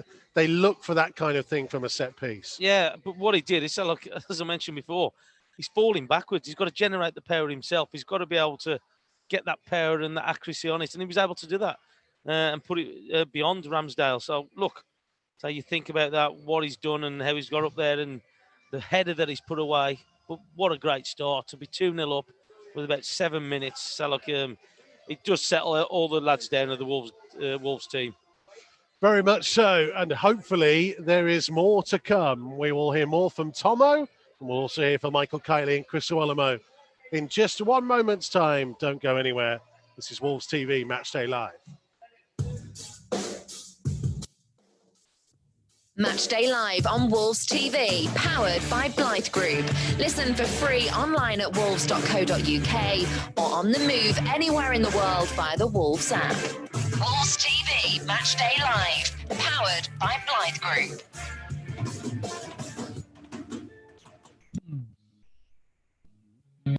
This season, the Old Gold Club and Wolves TV Matchday Live are powered by Blythe Group, an industry-leading construction company and family-run business since 1982, driving investment and infrastructure across the UK. Blythe Group's mission is to provide an unrivaled service based on innovative, bespoke building solutions and comprehensive customer support. If you're a skilled tradesperson and you want to join the team that powers our team, contact their bases in Wolverhampton, Manchester or Maidenhead via theblythegroup.co.uk. Blythe Group, big enough to deliver, small enough to care. Wolves TV Matchday Live, powered by Blythe Group. So what a start to the new season here for Nuno's Wolves. It's like they've never been away. Michael Kightly, what a beginning that was. What a start. That's what I've been saying, haven't I? It's got to start games better. Bang. 2-0 after 5 minutes. Brilliant. Really good half. Thought Wolves were by far the better team. Made Sheffield United look average at times. Front three looked sharp. They look refreshed. Really good half. Enjoyed that. Looms, we heard a little bit of you after those first 2 goals. I mean, barring that one McBurney header, it's been plain sailing so far. Yeah, it has. I think the first 20 minutes, the football that we were playing was outstanding. Every decision was correct. Keeping it in, we're dictating the tempo of the match. Then Sheffield United have grew into the match. They're seeing a lot of the ball, but we're working very hard to make sure that it's in front of us. They're putting balls into the box. And like you say, we've got defenders there putting their head on the line and defending. And obviously, it's been perfect. It's really been a perfect, and it's all about managing the match as well. I think going 2 goals up, if Sheffield United were to get a goal, that's a very, very dangerous scoreline, but the players look composed. I think across the back as well, we're keeping the ball. We're not just throwing it forward when opportunity presents itself, and I think we're keeping the ball. We're just, like you say, managing the game. And I talk about it all the time. I'm sure you give me stick about that game management shout, but it's so important. We're 2-0 up. We're in control. Very, very good half, but can we start it again? We're not going to have the full half the way that we want it. Sheffield United are going to have the moments, but I think we're managing that very, very well. Let's go through the goals. Kites, the first one struck me as from a wide player's perspective. It was all about kind of how early Podence looked up, spotted Jimenez and picked him out rather than taking his time and cutting back. It was like, no, get it in there to him. And it gave him the chance to finish. It did, yeah. It was great play for Podence down the left and, beat his man and got an early cross in. And that gave Jimenez a little bit more time than normal, I suppose. And it was a great finish. But the front three, I think they look good. Front three look really sharp. Podence and Neto, in and around Jimenez. I think Jimenez looks fresh again, which is great to see. Yeah, really pleased. A good first half. And as you said, a good goal. And Podence has done really well. Then Jimenez has tucked it away. Kites, what do you think about when Podence was going down the left and he's only got Basham to beat, and Jimenez was free? Should he have went down the outside of Basham? He's came across, so Jimenez had to take his touch and it allowed Sheffield United. If that ball's just in front of him, Jimenez is going straight in on goal there, isn't it? It's just one of those. But it was a difficult ball to play, but he had a lot of room for error, didn't he? If he put it down the Basham's right-hand side, but between the right in front of Jimenez and the goalkeeper. But Jimenez has come back and then he's been tackled. It's just kind of slowed the play down. But to be fair, Podence has been excellent. Always an outlet, and just for the goal, when he's actually just waited for the challenge to come in, and then a little touch, and just the awareness was excellent, and obviously the pass itself. Well, I mean, I'm interested in your thoughts from watching this at home, because, and Tomo can touch on this probably better than I can, I'm not sure whether you can see as much of how they're kind of interchanging, Tomo, here. From our vantage point, I mean, Podence, Neto, Dendoncker, Jimenez, the 4 of them, Tomo, they're never in the same place at the minute. No, Sheffield United have found it difficult to actually know where to go. So like who to pick up. I said that earlier on. So they're doing that little rotation where they're coming a little bit deeper and then somebody's going beyond them. Podence and Jimenez doing it in particular. And Neto going into those little pockets where he's getting space. And they found it very difficult. So you look at Norwood, who's usually very steady in there.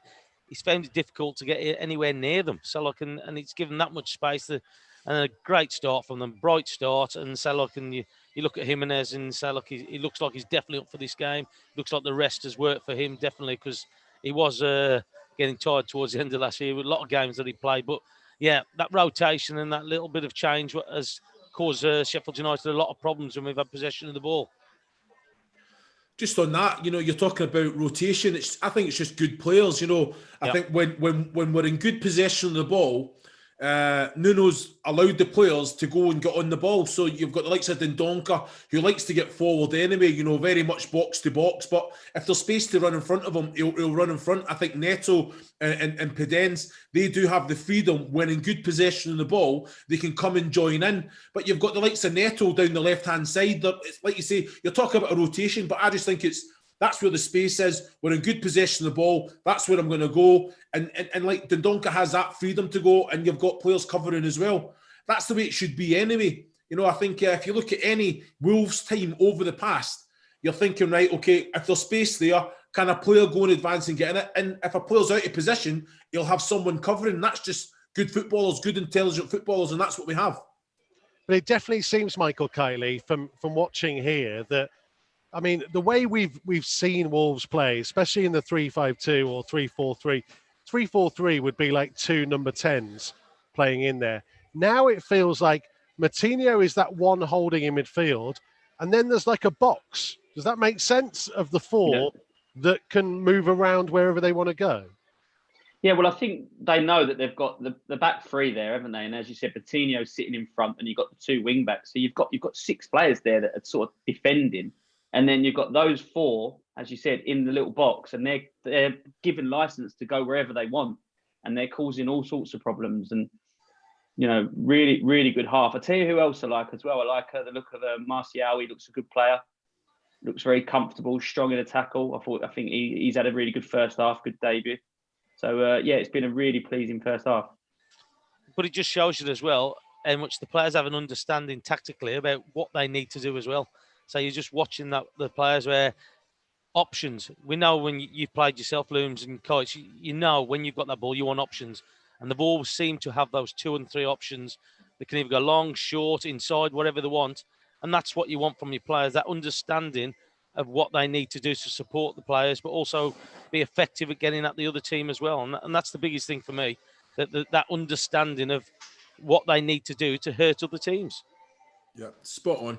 It's spot on. As Tomo said there, if you're getting the ball out, if it's Saiss, Cody, Bolly, whoever it is, and you get your head up and you're looking and you've got those options, which we do have, but like you say, probably the last 15 minutes of that half there, we weren't having to go. We were just keeping possession of the ball and making sure we're getting through to half time. But some of the one-touch play has been excellent. The little link-up between Pedence and Neto on occasion has been outstanding. There was one that he's done first touch, and it never quite made it because it was Neto that was trying to hug the line, and it was defended well. But just the touch itself, the awareness, and it's been link-up play. Some of the touches, Jimenez just opening up and taking it in his stride. It's been outstanding. And you know what? You wouldn't think that Wolves hadn't had a full pre-season, probably 10, 12 pre-season matches under the belt by the way that they're starting. So again, you have to manage the game to make sure, but they're definitely at those levels. Well, this is the thing. They've had 3 days. 3 days as a group because of all the players that are away on international duty. They haven't played a game. I mean, you guys will know that the day before a game, they're not exactly going to be doing a huge amount of training. It's probably going to be set pieces and that kind of stuff. So realistically, they've had 2 days, Lou. Yeah, hold on a minute. You've got to remember, these players know each other inside out. They're away internationally, and to be fair, the training sessions are short, probably 45 minutes, but the intensity levels are outstanding. I mean, fitness-wise, the players, it's a great environment to be in when you're away with the country. They come back. These players know what they're all about. They know each other inside out. They don't need to, and it's no surprise that they've gelled the way they are. The biggest thing coming into these probably first 4, 5, 6 games of any campaign is individually, can the players reach those levels fitness-wise? And hopefully there's a drop-off, because nothing prepares you for matches other than matches. So hopefully there's not a drop-off in that in this second half. But even if there is, it's about managing the game then. It's about getting control of the ball, keeping possession of the ball, and playing the way that we know that we can, that counter-attack football. But at the minute, the first half has been a perfect half for Wolves. Michael Kightly, is that the concern that Looms mentions there? The fact that fitness may play an issue the longer this game goes on. Sheffield United have had a good couple of pre-season games. They had a bigger break than Wolves did. We saw just towards the end of the half there where they started to come on a little bit stronger. If they step up their tempo again, Wolves have got to guard against it, haven't they? Yeah, maybe, but I think Wolves can control the game. They're 2-0 up. They're not got to go chasing, and that's why I think it's always better to start the game well and on the front foot, because they're 2-0 up. They then got to go out chasing now. They can control the game, keep the ball. They've got some good subs on the bench to bring on and freshen things up if they need to.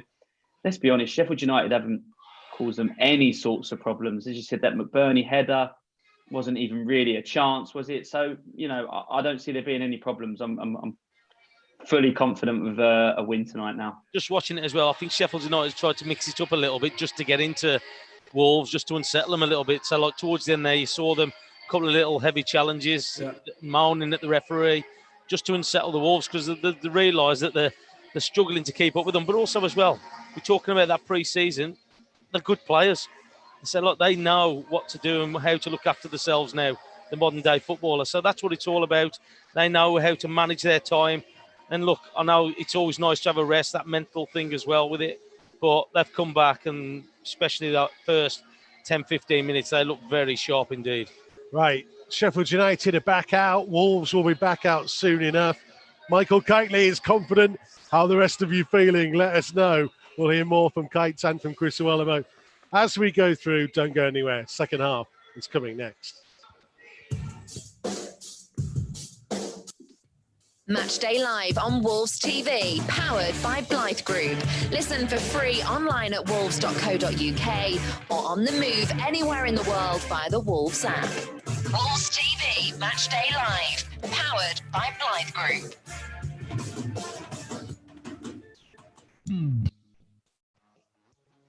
This season, the Old Goal Club and Wolves TV Matchday Live are powered by Blythe Group, an industry-leading construction company and family-run business since 1982, driving investment and infrastructure across the UK. Blythe Group's mission is to provide an unrivaled service based on innovative, bespoke building solutions and comprehensive customer support. If you're a skilled tradesperson and you want to join the team that powers our team, contact their bases in Wolverhampton, Manchester or Maidenhead via theblythegroup.co.uk. Blythe Group, big enough to deliver, small enough to care. Back underway here then for the second half at Bramall Lane. It is Sheffield United 0, Wolves 2. The scoreline as we get ourselves started. And hopefully there is more to come from this Wolves team. We are 20 seconds into the half and no changes from either side. So Patricio in goal, Bolly, Cody, Saiss, then Traore, Matinho, Dendoncker, Marçal, Neto, Jimenez and Podence. Ramsdale in goal for Sheffield United. Baldock, Basham, Egan, O'Connell, Stevens, Lundstrom, Norwood, Fleck, McBurney and Sharp. Wolves do have a couple of fresh faces on the bench in Fabio Silva and Vitinha that they could go to at any point. Norwood looking to launch it forwards. Immediate opportunity here as Stevens comes flying in on the left-hand side and just under enough pressure from Adama Traore forced him to sky his effort from a pretty narrow angle. And it was a threat. And there will be more of that to come in this second half, Tomo. Yeah, so look, he just got caught the wrong side, didn't he, Traore? Stevens did well to hold him off. But I just think that he did enough to just put him off his shot, didn't he? Just unbalanced a little bit. Podence trying to help the ball on, and Podence was caught really late, and Egan has already been yellow carded. Well, I think that's late, mate. He's got his foot up. Mike Dean calling him towards him. Norwood there as well. Looks like Mike Dean is maybe just giving him a warning here. And that might be just you can't get away with this more often than not. Well, maybe just caught the toe of Podence. Yeah, but he's got his boots, his stud showing, isn't he? I know it's bounced up the ball, but he needs to be careful, Egan. João Moutinho with the free kick. Well, 15, 20 yards in the half. In fact, Neto will take it and stand it to the far side of the box. Saiss couldn't quite get there. All clear before Dendoncker could reach it. Moutinho challenging unfairly, according to Mike D. Don't forget, you can have your say. Robin, Calgary, Canada on the couch. Seems like only 5 minutes since last season finished. Nice start. But expecting a tough second half. 3-1 is gone for. I say that 5 minutes since last season finished. Tell me about it. 80 games last year I did. So it's a lot, mate. It's a lot. This is already game 2. Of course, yeah. He's working the weekend, wasn't you? Under 23s. There you go. Started their season with a 3-2 win over Burnley. Big welcome back to Meriton Shabani, back from injury. Did well. So games coming thick and fast. We'll have radio commentary for you on Thursday in the League Cup against Stoke. The return of Danny Bart. Yeah. Sam Vokes, Panicophobia, a few others. Man City at home next Monday. Very different feeling about it from the last time Wolves hosted City. Sorry, I'm just watching here that Neves, they're putting him through his paces down here, warming up. He's using the steps in the stand as something to try and stretch himself out at the time being. Well, Jimenez thought that Norwood had taken the free kick and thought he was about to be able to break away clean through on goal. No, Norwood's kicked it against Jimenez, trying to get him booked with the referee saying he hasn't gone back the 10 yards. And then he's took it, and Jimenez has run off with the ball. Why not? Norwood free kick, yard in from the right-hand touchline. Should have been midway inside the Wolves' half. Sheffield United have sent plenty forwards, but cross won't reach them as Moutinho headed it away. Podence lifted it high into the air. Unconventional. Ball will drop to Cody. McBurney challenged. Bolly just launched it forwards. Neto trying to get a flick on to Podence. On the turn, tried to help it on its way for Dendoncker, but Baldock is quick enough to get there first. Yeah, he just read it, didn't he, Baldock? So, but you could see Dendoncker, he was away. If he wasn't there, he was in. Podence just tried to pick him out. Here comes Sheffield United down their left-hand side. Big high ball in behind. Bolly will have to try and deal with it. Lundstrom, support arriving. Strike across the face of goal and hits the bottom of the far post. And Baldock then across the face of goal again, the other side. And I think Connor Cody got a touch on it. It may well have been going wide anyway. Wolves skipper wasn't to know. And just for the first time, Wolves found themselves a little bit stretched, trying to play offside. Didn't quite work, and Sheffield United had 2 good chances to get themselves back in it. Yeah, so like they nearly got caught there, didn't they? They've got Lundstrom running across diagonally across the back. Corner taken left-footed from the left-hand side. Big, powerful header away by Bolly. And it was Neto giving chase. Yeah, they just need to be careful, Wolves there. Just got caught. Player run right along the line of the Wolves' defence. Bolly just didn't see him coming. Ramsdale launching it forwards. Bolly will head it back towards the centre circle. A drop for Dendoncker, who just put it high into the air again, and it's nodded forwards from McBurney, who turns and looks to run towards the edge of the box, just crowded out by gold shirts. Marçal got a foot in. Yeah, just got to settle it down a bit, haven't they? Here comes Traore. Out to Jimenez on the right-hand side. Jimenez down the line for Traore again. Traore trying to get towards the byline. His cross will be blocked. Yeah, that's better, is it? No, that's a bit better from them too. Tomo's there was because he was being offered some Jaffa cakes. Yeah. Thanks for the offer, though. That's from our producer, Yanni Makarunas. Yeah. Tomo can't have two thoughts at the same time there. Put the hand up and then I think, oh, no. Yeah, you did actually as well. I did. I was being very polite, mate. I was being very polite.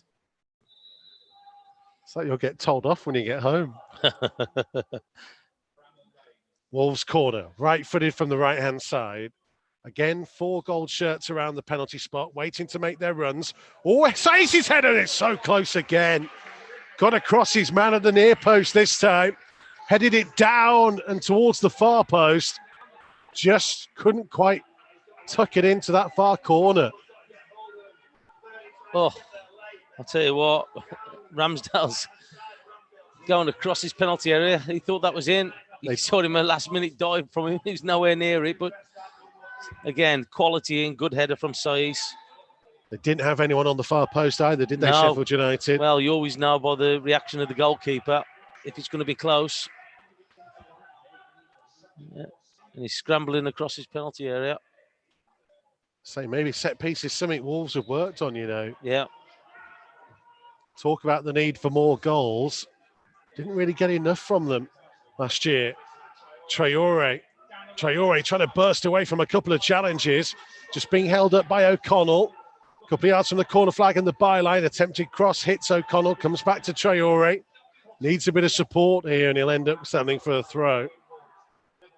Yeah, just blocked him off. Got 2 or 3 players around him, weren't they, in the end, once you put the brakes on. Mentioned set pieces. Only the 1 goal from Willy Bolly last year, and that was that last-minute winner at Besiktas. Didn't score in the Premier League last campaign. And of course, we all know that Conor Cody's not had a shot in anger for 2.5 years. Although he was going up for corners for England.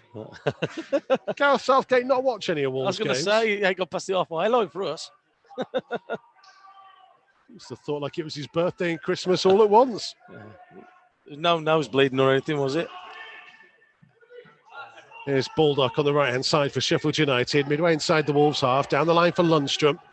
Crosses from deep. Cody is there to read the danger. Full England international. Moutinho finding Neto. Over the halfway line. Pedence had pulled well out to the right-hand side. Neto will find him a little bit later than Pedence wanted it. Neto's run on the overlap. Dendoncker is forwards. Jimenez the only one in the penalty area, though. Pedence's pass couldn't find Dendoncker, and Egan lets it go through to the keeper. Yeah, he does that well, doesn't he? Neto just running with the ball, driving the team up the pitch. And again, you just see it there. Jimenez has just filled in from down this left-hand side, hasn't he? Because he knows Neto's gone out on that right-hand side. Pedence has then gone into the middle.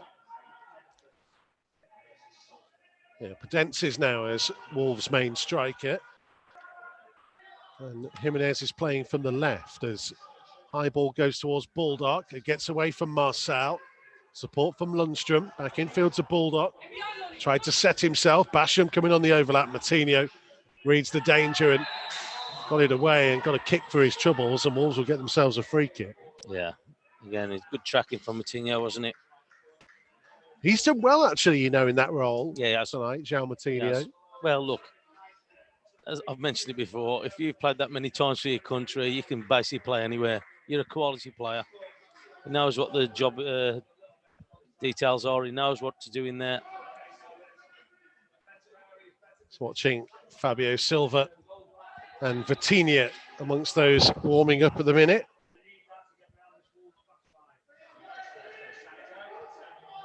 Wolves still lead by 2-0.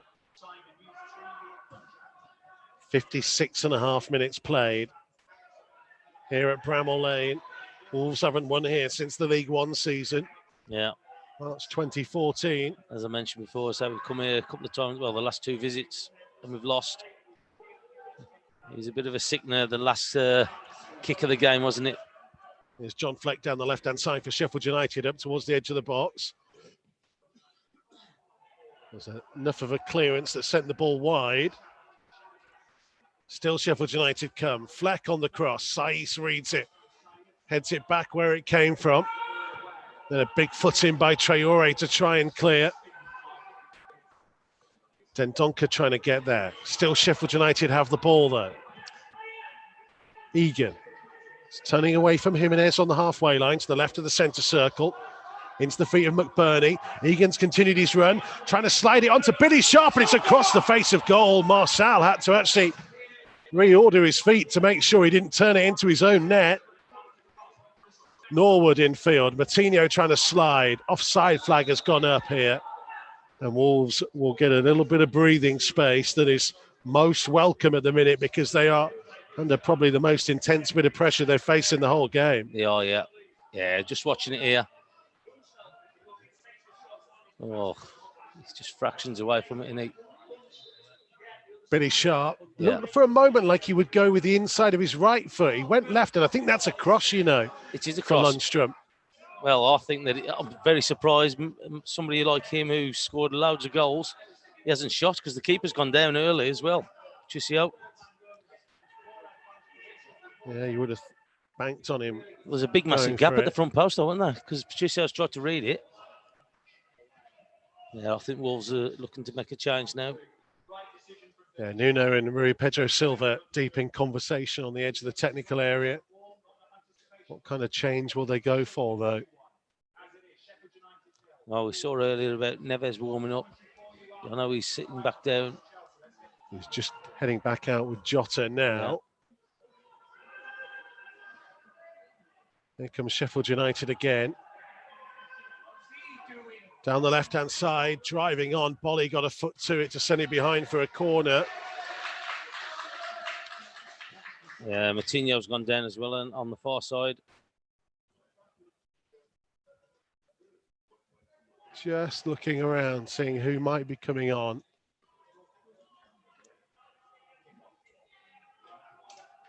Wolves at the minute. In front by 2-0. Moutinho got a whack for his troubles from Billy Sharp. He's up and okay.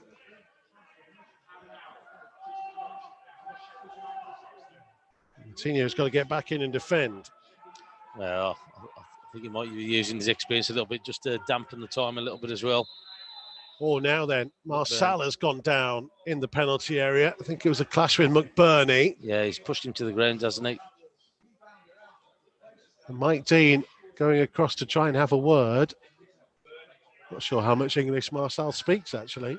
Probably enough. Enough. Yeah, probably enough. Yanni did his video with him the other day. Gave the signal enough. It was a right old shove by McBurney. Yeah. In comes that corner, right footed from the left-hand side. Traore juggling it on the edge of his 6-yard box and then clearing up to Neto. Moutinho. Now here's Jimenez. Showed great desire to get there, just too much on his pass through to Pedro Neto. I thought he could have gone to Bedense at the right-hand side. And you could see him trying to pick Neto up.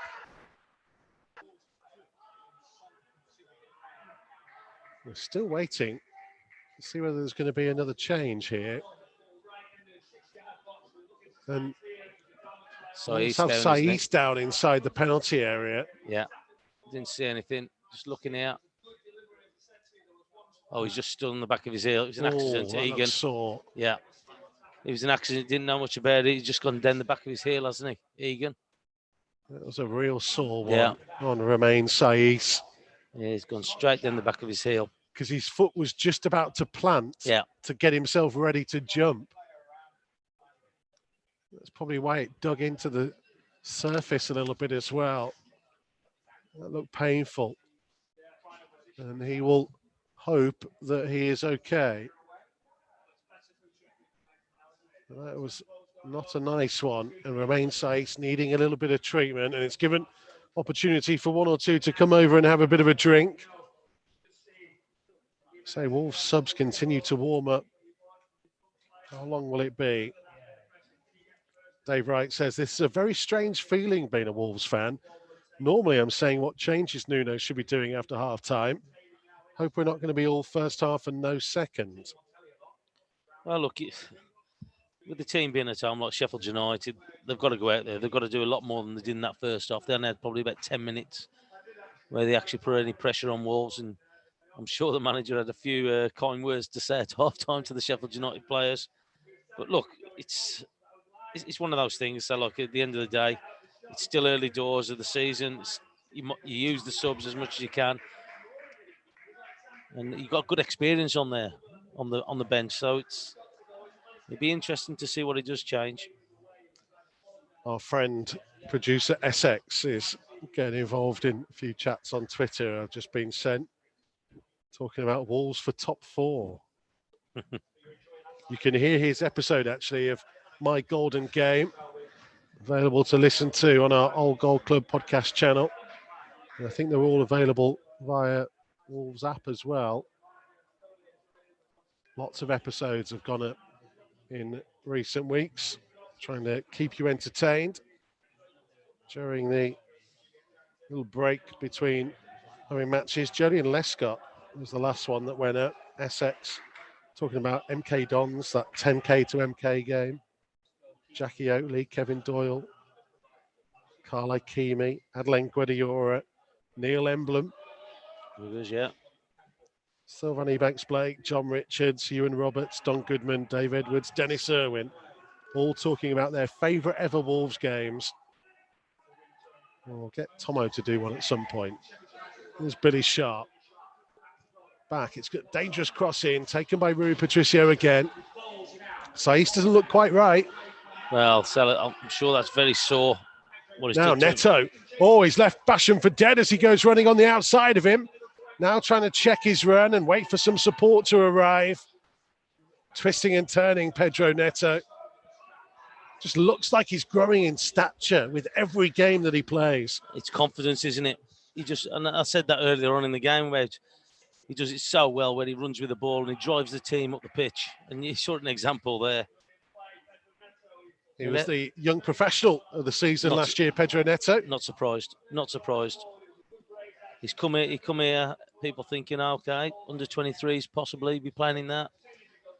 But he's worked hard, got himself into good shape, listened, more importantly, to the coaches. He's a good player. He's a quality player. Fascinated whether Nuno thought he could be a central midfielder when he signed him, and this was always the plan, because he's taken to a slightly different role today superbly. And he stood over the free kick, effectively a corner, whipped into the near post, headed away by McBurney. Marçal got a foot to it. It'll drop though to John Fleck. Sheffield United trying to burst forwards. They need a bit more tempo about their play. Lundstrom, tempted switch from right to left. Stevens, O'Connell's gone on the overlap for him. Trying to thread it in towards Billy Sharp, flicked it around the corner, but Matinho read it and cleared the ball away. Yeah, that's the difference between that first half and the second half at the minute, where we've done really well to win the ball back, but unfortunately we just give it back to Sheffield United again, and they'll be able to get a little bit of momentum coming forward. Just got to try and take care of the ball a little bit better, because they're starting to push bodies forward, aren't they? They're starting to gamble to get themselves back into this game. Egan on the halfway line, just to the left of the centre circle. 65.5 minutes played. Wolves still lead by 2-0. Here comes Fleck. Ball back towards the halfway line. Oscar Burr is going to come on very shortly. In the meantime, Billy Sharp again, dangerous cross, well read by Connor Cody. Going back towards his own goal, sent it back to where it came from. There we go. There's another example of it. We're just getting rid of it. Got to take care of it. But Traore and Bolly. Fleck, Sharp, inside left of the penalty area. Cody there again, across in front of McBurney to turn it behind for a corner. Well, Cody's looking at his teammates and saying, come on, boys. Yeah, I think that you've just seen a couple of glimpses of an experience from Traore, where that little gap between him and Bolly, they're starting to exploit a little bit, getting that player in between the two of them. And they've done it now on 3 or 4 occasions in this second half. And fortunate for Wolves that they've been able to keep it out. Corner right-footed from the left-hand side, low to the near post. Jimenez, big hoof away to the centre circle, brought down by Stevens. Out to the Sheffield United right to Lundstrom. trying to stand it up into the danger zone. Bolly climbed highest and nodded it down to Matinho. Matinho held off the challenge of Norwood and found Jimenez. Podence over the halfway line on the right wing. Forced back infield to Dendoncker. Here is Dendoncker again. I'm just looking at that. It looks like to me that they've told the two fullbacks to stay where they are. They've got them like as a 4 at the moment. Yeah, Marçal has pushed right high up. Yeah, Traore was just playing like in the orthodox right back position. Saiss playing as left back, played it off Lundstrom. Well, again, is this something that we're seeing different from Wolves? As Oscar Burr gets ready to come on, and it looks like he's had a fresh trim as well, and he's got rid of the beautiful old school curtains haircut that he's had for the last 3 years. Here he comes. It's Neto. So change formation again then. Dance. Makes him look completely different, Oscar Burr. Well, it looks like Oscar Burr's gone to right back. Traore's gone up to the top line. Just looking at Podence. Podence seems to have just come back a little bit into the midfield area. So Oscar Burr is on. Pedro Neto off. How will Wolves change again? Here's Podence. Back to Matinho. Wide for Burr. First touch for him. It was a good one. Here's Podence trying to flick it through. Burr was trying to make a run in behind. Podence nearly fouled his man. Still challenging for it though. Dendoncker with a foot in. Ball went backwards. Bolly finding Burr. Now here's João Matinho. Cross to Romain Saiss. We have played just about 69 minutes at Bramall Lane. Still Wolves have a 2-goal lead. Marçal trying to run in behind, but he knew he wouldn't reach it. Basham back to his goalkeeper. David McGoldrick is stripped and ready to come on for the home team. It really does feel like Wolves are playing a back 4 here. Yeah. But not quite as advanced as Marçal has been. Well, he's playing like a winger at the minute, isn't he? The Danish demon, Oscar Burr, back in field to João Matinho. Jimenez lost out on possession. Saiss stepping in though, finding Jimenez, who can turn and drive forwards, and Saiss is with him in support. Here is Romain Saiss, left-footed in the penalty area. Oh, and it's hit off the post and turned. Oh, wide again. Oh, goodness me. Raul Jimenez should have put Wolves 3-0 up here. Saiss so close to doing so. That will go down as a super save by Ramsdale. Saiss stepping in, got it to Jimenez, who drove on, drew the defender. It was maybe just a touch behind Saiss. He had to wait. Oh, I thought it come to him a little bit faster than that, Jimenez. Saiss's shot tipped onto the post, and Jimenez slap bang centre of goal, 8 yards out. Well, the Mexican sensation is human after all. Yeah, I was thinking that it's come to him at a fast, but it has come to him quick. But I thought that he, looking at the replay, he should have scored. Wow. That could have been game, set and match. Yeah, it could have been. Sheffield United still have hope. Here's McGoldrick, who is on.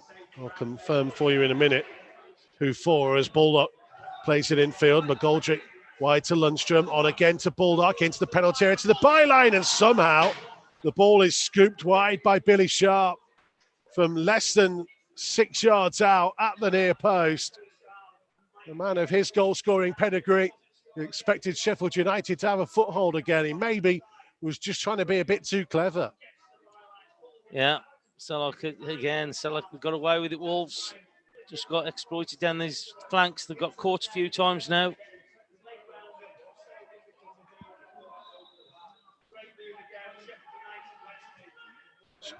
It's Sheffield United now, Wolves 2. Here's Podence trying to take it on himself, just crowded out. The ball will go back to Ramsdale. McBurney's flick on. McGoldrick trying to take it forward. A nudge in the back by Moutinho. Sheffield United didn't like it. Their analysis team behind us didn't like it either. Mike Dean was happy enough. Well, he didn't think there was much in it, did he? Moutinho back to Burr, to Bolly, to Cody inside his penalty area. Need to try and knock it long. Burr will let it bounce out of play for a Wolves throw. They are in control at the minute. Can they keep it going? Had some tricky spells in this second half. Yeah, but they could be 3-0 up, couldn't they, with that chance of Saiss there and Jimenez rebound. I think it was O'Connell who went off for McGoldrick. So Sheffield United have gone to a back four. Enda Stevens playing as the left back, Baldock as the right back. The Wolves maybe matching up, or maybe Sheffield United responding to what Wolves were doing. Well, they've gone for 3 up front, haven't they?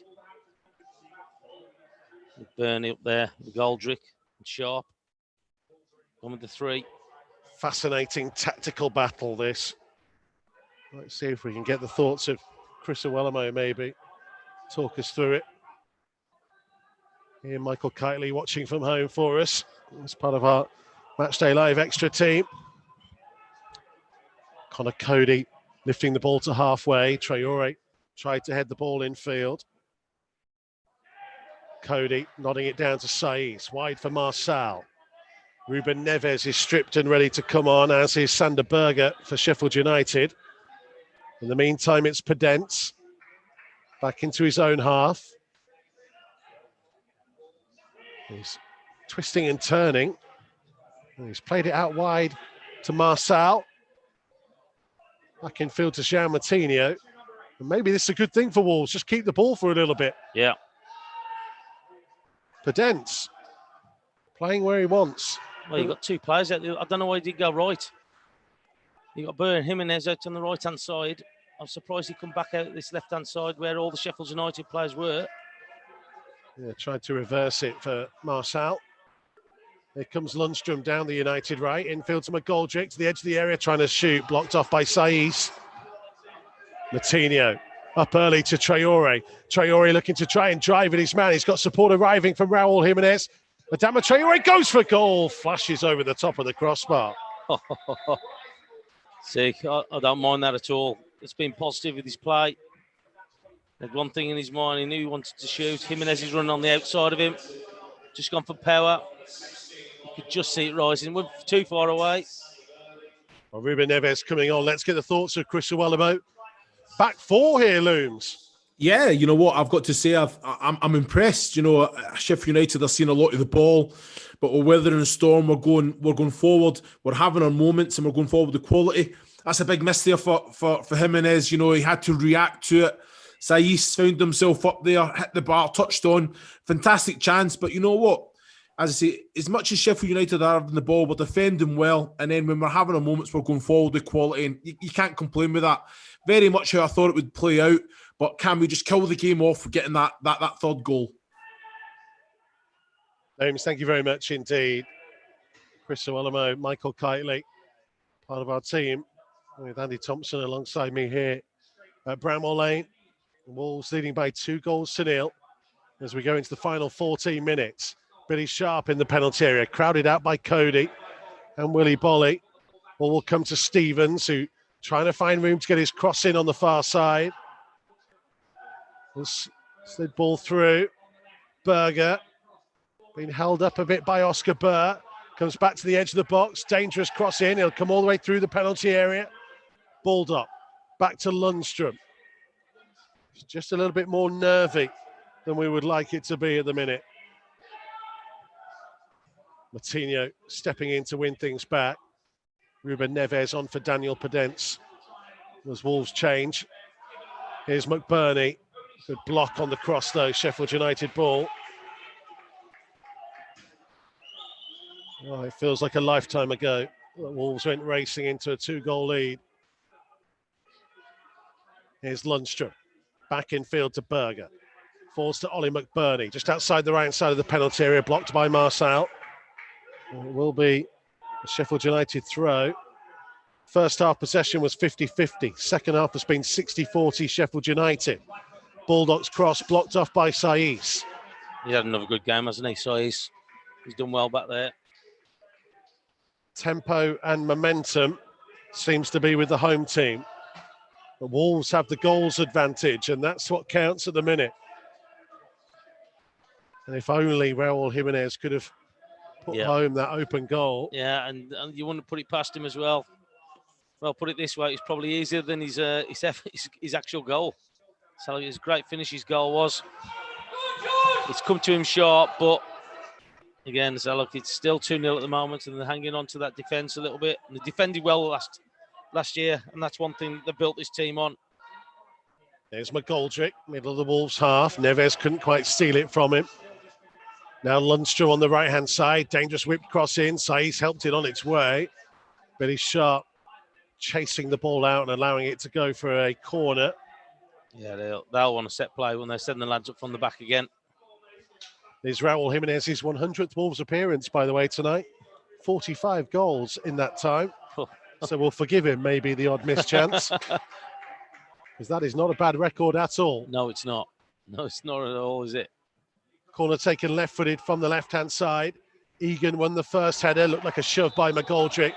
Ball is turned home by Sharp, but the assistant on the near side had spotted that shove.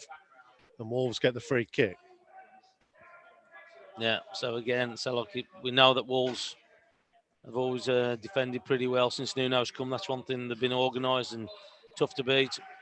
And Sheffield United have put a lot of pressure on us in this second half. But again, we just need to get hold of that ball. Can we have a little bit of possession? Can we have a little bit of joy? Traore's gone in a more advanced area now, so we might as well utilise him while we can.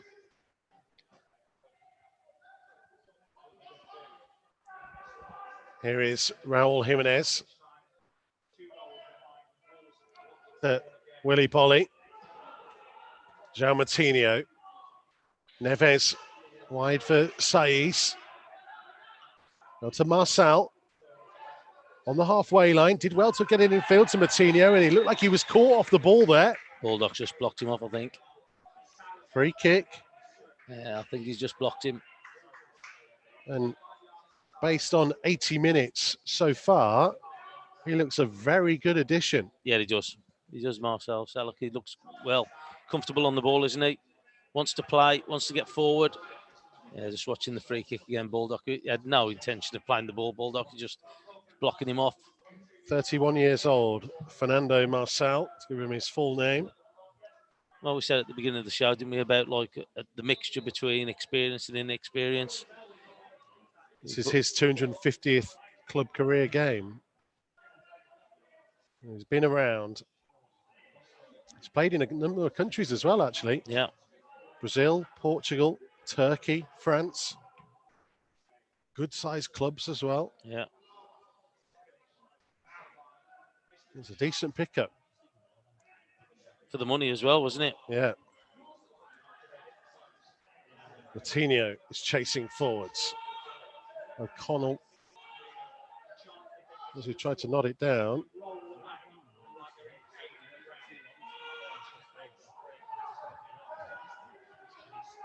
It's a massive 10 minutes now, isn't it? Massive. I think it was some duff info. I think it was Basham that went off earlier. Here is Jimenez, wide to the left-hand side for Marcel. Yeah, it was Basham. Yeah. Egan and O'Connell are the back two central defenders for Sheffield United. Here's Oscar Burr. Yeah, I think it was. Did you mention Norwood? I think it was Norwood. Yeah, Norwood. Yeah. Norwood went off for Sander Berger. Oh. Lundstrom with an interception from Bolly's ball forwards. Looking for options to his right-hand side, one of which is Bulldog. Last 8.5 minutes of normal time here at Bramall Lane. 2-0 is often a funny scoreline. Wolves have something to defend, and they are doing so well here. Lundstrom on the right-hand side again, setting himself to cross from deep. Headed down by Connor Cody, who says he can't play in a two of a back four. Another string to his bow. Ball up to Traore, who's playing as a lone striker at the minute. He's done brilliantly to skip away from O'Connell and away from Egan as well, to the edge of the box, trying to shoot, deflected and just wide of the far post. Oh my, oh my. Adama Traore nearly scored a goal of such sublime ridiculousness. The way he kept it in on the left-hand side and then just seemed to keep going when Sheffield United were desperate to bring him down. He did have an option to slide it to the right side of the penalty area. Well, I don't think he had that in his mind at all. I think that he just wanted that goal, didn't he? But brilliant skill down this touch line. So, like, to turn and get away from the two players. Because Ramsdale was rooted to the floor after that deflection. He thought it'd beat him. I think we're going to see Vitinha for his debut. He's just been given the nod to get ready. In the meantime, Wolves corner, right-footed from the right-hand side. Bolly, Dendoncker, Saiss and Jimenez again. Saiss is almost doing the conga off the back of Jimenez. It goes to the near post. Jimenez's header, and it's just flashed at the near post. Oh. So they've had the chances to seal this, you know. Yeah, they have. I'm just watching this now, the replay. Oh, that's hit the post, I think. Gets away from his marker. Saiss at the other end, forced the defender ahead of Billy Sharp. Turns and hooks the ball high into the air. Ball came off Marçal and will be a Sheffield United throw-in. As Vitinha gets ready to come on. Signed on a season loan from Porto. Big high ball forwards.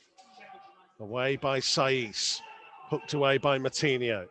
Traore trying to hold off his man. He's done brilliantly to get it to Jimenez right inside of the centre circle. He had support from Dendoncker, but he couldn't find him. Yeah, he just did get control of it, did he? Jimenez just couldn't get complete control of the ball. So actually causes him a problem. Berger trying to turn away from Neves. Infield to Ender Stevens, middle of the Wolves half. Back out to the right touchline to Lundstrom, 40 yards from goal. Infield again to Stevens, closed down by Neves. Couldn't quite steal it. Lundstrom on the touchline, level with the edge of the penalty area. Back infield to McGoldrick. McGoldrick will leave it for Fleck.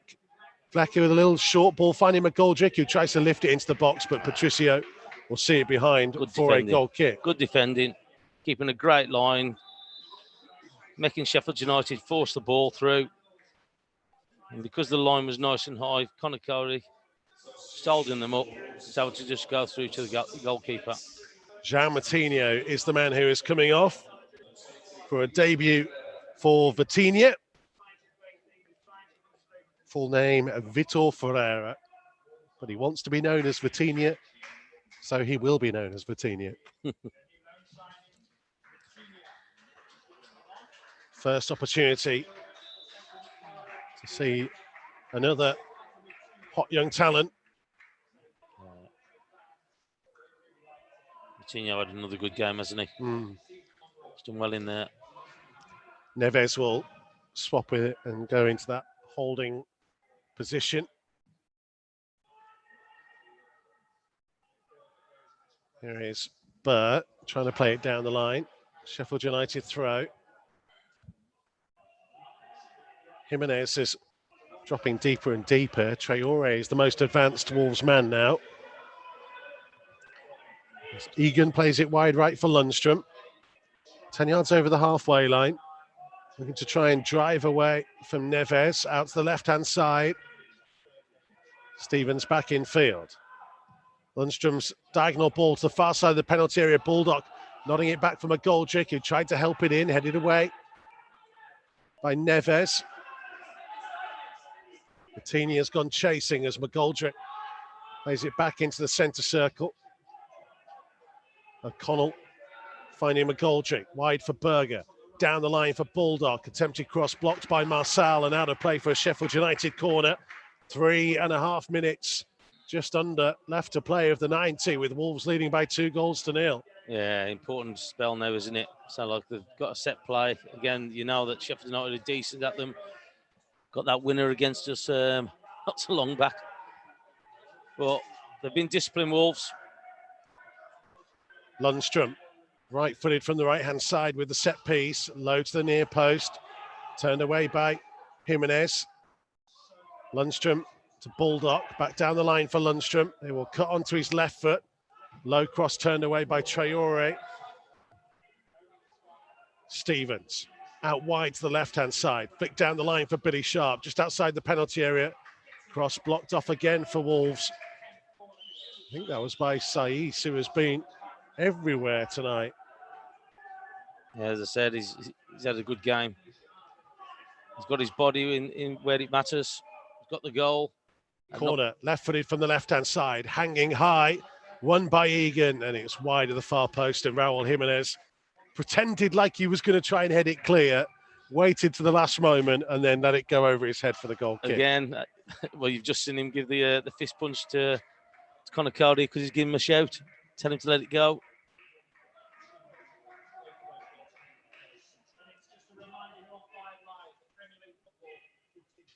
We are into the final 2 minutes, plus time to be added on. Wolves TV, Matchday Live Extra. This is what it's all about. Wolves trying to start the new season with a victory. They're having to do an awful lot of defending in this second half. Had some great chances as well, though, it must be said. Well, they've had some chances to protect the reach of Sheffield United, didn't they? McGoldrick's cross straight into the arms of Patricio, who caught it and falls to the floor. That's the experienced keeper in him. I'd say just shy of 60-40 possession in Sheffield United's favour second half, though both sides have had 6 shots on goal. The telling one is that Sheffield United, none of their 6 have been on target. In fairness, only one of Wolves has been on target, but considering how dominant Wolves were in those stakes in the first half, it's been a fascinating tactical battle, and we are seeing new things from Wolves, who appear to have gone back to a back 5. Yeah, well, we've seen the changing formation, didn't we? To compensate against a team that get down the flanks, just to try and cut that supply off. Coutinho infield to Neves, early up to Traore, who was allowed to turn, and Marçal has made a great run on the left-hand side. Traore will go for it himself, and his shot is blocked on the edge of the penalty area and goes behind for a corner. I'll tell you, fair dues to Sheffield United. They absolutely throw everything at it, don't they, to block the shots. Because he's had 2 or 3, and they've been able to get blocks on them. 5 minutes. 5 minutes being added on. I think Marçal just got a yellow card there off the ball. Not entirely sure what for. The challenge down here. He's gone into Bulldog. So he's shown his competitive nature. Apparently that is a big part of his game. The Wolves have a corner which it looks like they're going to take short this time. Yeah, they haven't sent the lads off the back of that. Well, they've sent Saiss, but not Bolly. Saiss and Dendoncker are on the edge of the penalty area, but wasn't really looking like Wolves were committing anything. No. Don't need to now. Cody, big long ball forwards. Not down by Dendoncker, picked up by Vitinha, who's got the tallest. Shirt untucked, milling around, buzzing, trying to get involved. I don't think I've seen him actually stand still so far since he came on. There's Marçal, infield to Neves, just helped it into the Sheffield United half, but a little bit wayward. I'll tell you what as well, Mark. He's happy just to pass the ball into midfield areas, isn't he? Marçal, just give it to them. He's happy to receive it as well. Berger, wide for Bulldog. Played just over a minute of the time being added on. Bulldog trying to drive forwards. Comes wide to Sander Berger again. Sets himself to cross. McBurney's header, brilliantly headed off the line by Saiss. Dendoncker trying to challenge. Bolly gets ahead to it. McGoldrick taking it wide out to the left-hand side. Danger still not fully over yet. It'll come back to O'Connell.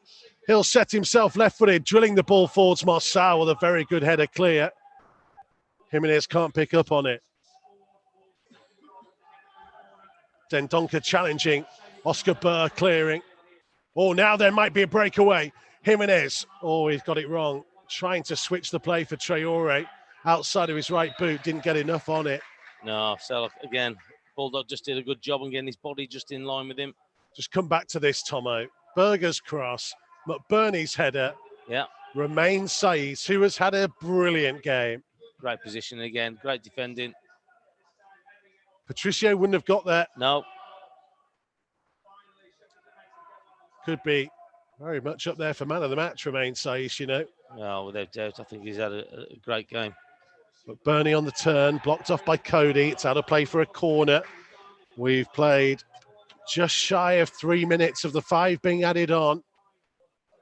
It's almost now or never territory for Sheffield United now if they're going to get back into this. Wolves are very nearly there. They can see the finishing line. Cannot let up just yet. McBurney's header crossed the face of goal. Just about kept in by Egan, but he span onto his left foot and tried to whip it to the near post and behind for a goal kick. And Wolves have a minute 45 to see the job through now. Yeah, so Patricio will take his time with everything now, won't he? In that slow jog to go and get the ball or retrieve the ball. How dare you? It's as fast as he can move. Oh, how dare you saying he's slow? There you go, telling Mike Dean that he's trying to slow things up here. I'm not saying nothing to him. Tricio's kick forwards. Stevens lifted on towards Billy Sharp. Cody, excellent bit of defending on the edge of his box. Just let the ball come past him. Saiss, first thing he's done not quite perfect tonight was loop it in the air. Bolly headed it clear. Traore couldn't collect. Into the final minute of the 5 being added on. Lundstrom on the right-hand side for Sheffield United. Down the line for Bulldog. Back infield to McGoldrick. Down the line again for Lundstrom. Sets himself. Low cross in towards the near post. Bolly across in front of everybody. And Saiss, for the first time, hooked clearance. Out of play for Sheffield United throw. Yeah, great defending from Bolly there. Good ball in. So, but he dealt with it pretty well. And again, good clearance from Saiss. Lundstrom. Infield to McGoldrick. Heavy touch under pressure from Neves and Vitinha, but it came off a Wolves man. And Sheffield United corner with 20 seconds remaining by my watch. Well, you'd think that after this, if the Wolves can get the break or just get it cleared. Lundstrom, right-footed from the right-hand side, headed away by Cody. And there was a challenge in there that Mike Dean didn't like, but the final whistle has gone. And Wolves have started the new season with 3 points away at Sheffield United. Raul Jimenez, on his 100th Wolves appearance, scored the 45th Wolves goal in that time. What a career he is having. Brilliantly set up by Pedence's cross, and it was a super finish early on, inside 3 minutes. Romain Saiss headed home a second after less than 6. And really, Wolves could have gone on and got more goals. Sheffield United came stronger second half, but Wolves well worthy of a 2-0 win. Yeah, they have. So, look, they weathered the storm a little bit in the second half, didn't they? So, like, Sheffield United throwing everything at them, but understand why they're doing that, trying to get the goal, changing formation from Wolves to compensate against Sheffield United, but they defended well, and that's one thing that they've always based their games on, that the defending and organisation that they've had to stop other teams getting a goal. And again, so you're watching some brilliant performances, and you touched on it there with who do you think man of the match, and Saiss, I thought he's played really well. He's got that goal, he's hit the post, but he's defended really well. He's headed that one off the line just towards the end there as well. Would you say him man of the match? I thought he played really well tonight. I thought he played really well. I thought Jimenez in the first half looked really sharp. But I think, though, overall in the game, I think that Saiss has probably played the best for the Wolves today. We've seen something a little bit different from Wolves as well. For the first time under Nuno, a back four was in operation for a period of the second half. We talked a lot about the possible evolution of this Nuno side. I think we saw it in that 90 minutes, didn't we? Well, yeah, we did. So, like we said about his sides evolving and reasons why he's made changes, the reasons why he's brought people in. And I thought we've seen a glimpse of it there where he's willing to change. And look, he knows if you stand still with your selections and the way you're set up, teams are going to sooner or later be able to break you down or find ways of beating you. You've got to be willing to be flexible and make sure that you give yourself the best opportunity to win games. And that's what they've done there. They said they've gone against them and got the 3 points. But mentioning clean sheet again. Clean sheet, important. 2 goals and a clean sheet. This is Wolves TV Matchday Live Extra. Matchday Live on Wolves TV, powered by Blight Group. Listen for free online at wolves.co.uk or on the move anywhere in the world via the Wolves app. Wolves TV Matchday Live, powered by Blight Group. So let's get straight into it then, shall we? Let's go to Michael Kightly first of all, because he said at half-time that he was super confident. Of course you were. Never in doubt, wasn't it, Kites? Never in doubt, no. Rode our luck a couple of times, obviously Fleck hitting the post. But yeah, I thought the job was done in the first half, to be honest, and a good performance. Could have maybe tried to get the third. Obviously, Saiss hitting the post and Jimenez hitting the post, but fairly comfortable. A couple of threats, but fairly comfortable. Good win. So the job was done after 6 minutes, Looms. Yeah, it was. And like Kites has already alluded to, that's why it's important to start well, start strong. You know, the quality of the goals is outstanding, but the play in the first 20 minutes, we could have been out of sight. So, and it's the other side of it as well. Sheffield United did come into the match. They did see a lot of the ball. There was a lot of final thirds, attacking third entries from them, but we defended well. And we had our moments as well in the second half. So there's a lot of positives there. Tomo's already said about the clean sheet. That's that one ticked off. On to the next. You've got to remember, during a match, when you're under the cosh, okay, you're protecting your 2 goals, but that gives you that motivation to keep going and keep doing things right. Keep it tight. There was the attacking players were covering. They were sitting in. We were hard to break down. But when we had the chance to play, we did. You know, Traore, that little bit of magic on the touchline where he's come in and got the shot off. You know, I could say it about every single player. Across the back, you know, Bally, Saiss, Cody, every time they can just slow it down, get their foot in the ball, that's exactly what they do. And it's about managing the game. I think Nuno will be delighted with the performance. I think Rui Patricio, okay, he was asked a couple of questions, but he wasn't really troubled, was he? So, and that's what I'm saying. That's a good Sheffield United side. They're going to go. They're going to pick up a lot of points. But we've learned, you know, and that's something that we do. We came here in the restart, and we had a defeat. We've put it to bed now. We've started 3 points on the board, 1 game in. Well, this is the thing, isn't it, Tomo? That, you know, in the performance that Looms mentions here, that was right at the start of July, when Wolves maybe looked a little bit tired. Sheffield United did very similar to tonight in that they got stronger and stronger as the game went on. Whereas tonight, you just felt like there was something different about Wolves, whether it's the fact that they've had this break. It's not a long break, as we mentioned earlier, but there's something, a zip about them in different bits, and the way they thought about things tactically, Tomo, that just felt different tonight. Well, we've seen him change his formation probably for the first time. Well, wholesale change, going to a 4 at the back. We haven't seen that since Nuno's been here, so he's always gone with the 3. But that's where he's willing to adapt. That's where he's willing to change things to try and get the team up the pitch, try to get the ball a little bit better, try and stop the opponents.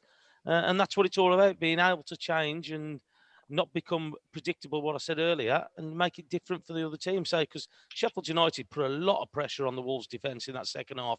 They were pushing forward, but they stood strong, they stayed together. So, look, marshalled really well again by Conor Cody. You could hear him shouting out there. But, look, that is a great win to come here, because they'll take a lot of points off teams this year, especially here. Go on, Limbs, I thought you were about to jump in there. No, I totally agree. You know, you've got to remember, you know, to come here first an away game, but to get the points on the board, that's it's job done. You know, no matter what the performance was, it's just about putting the points on the board.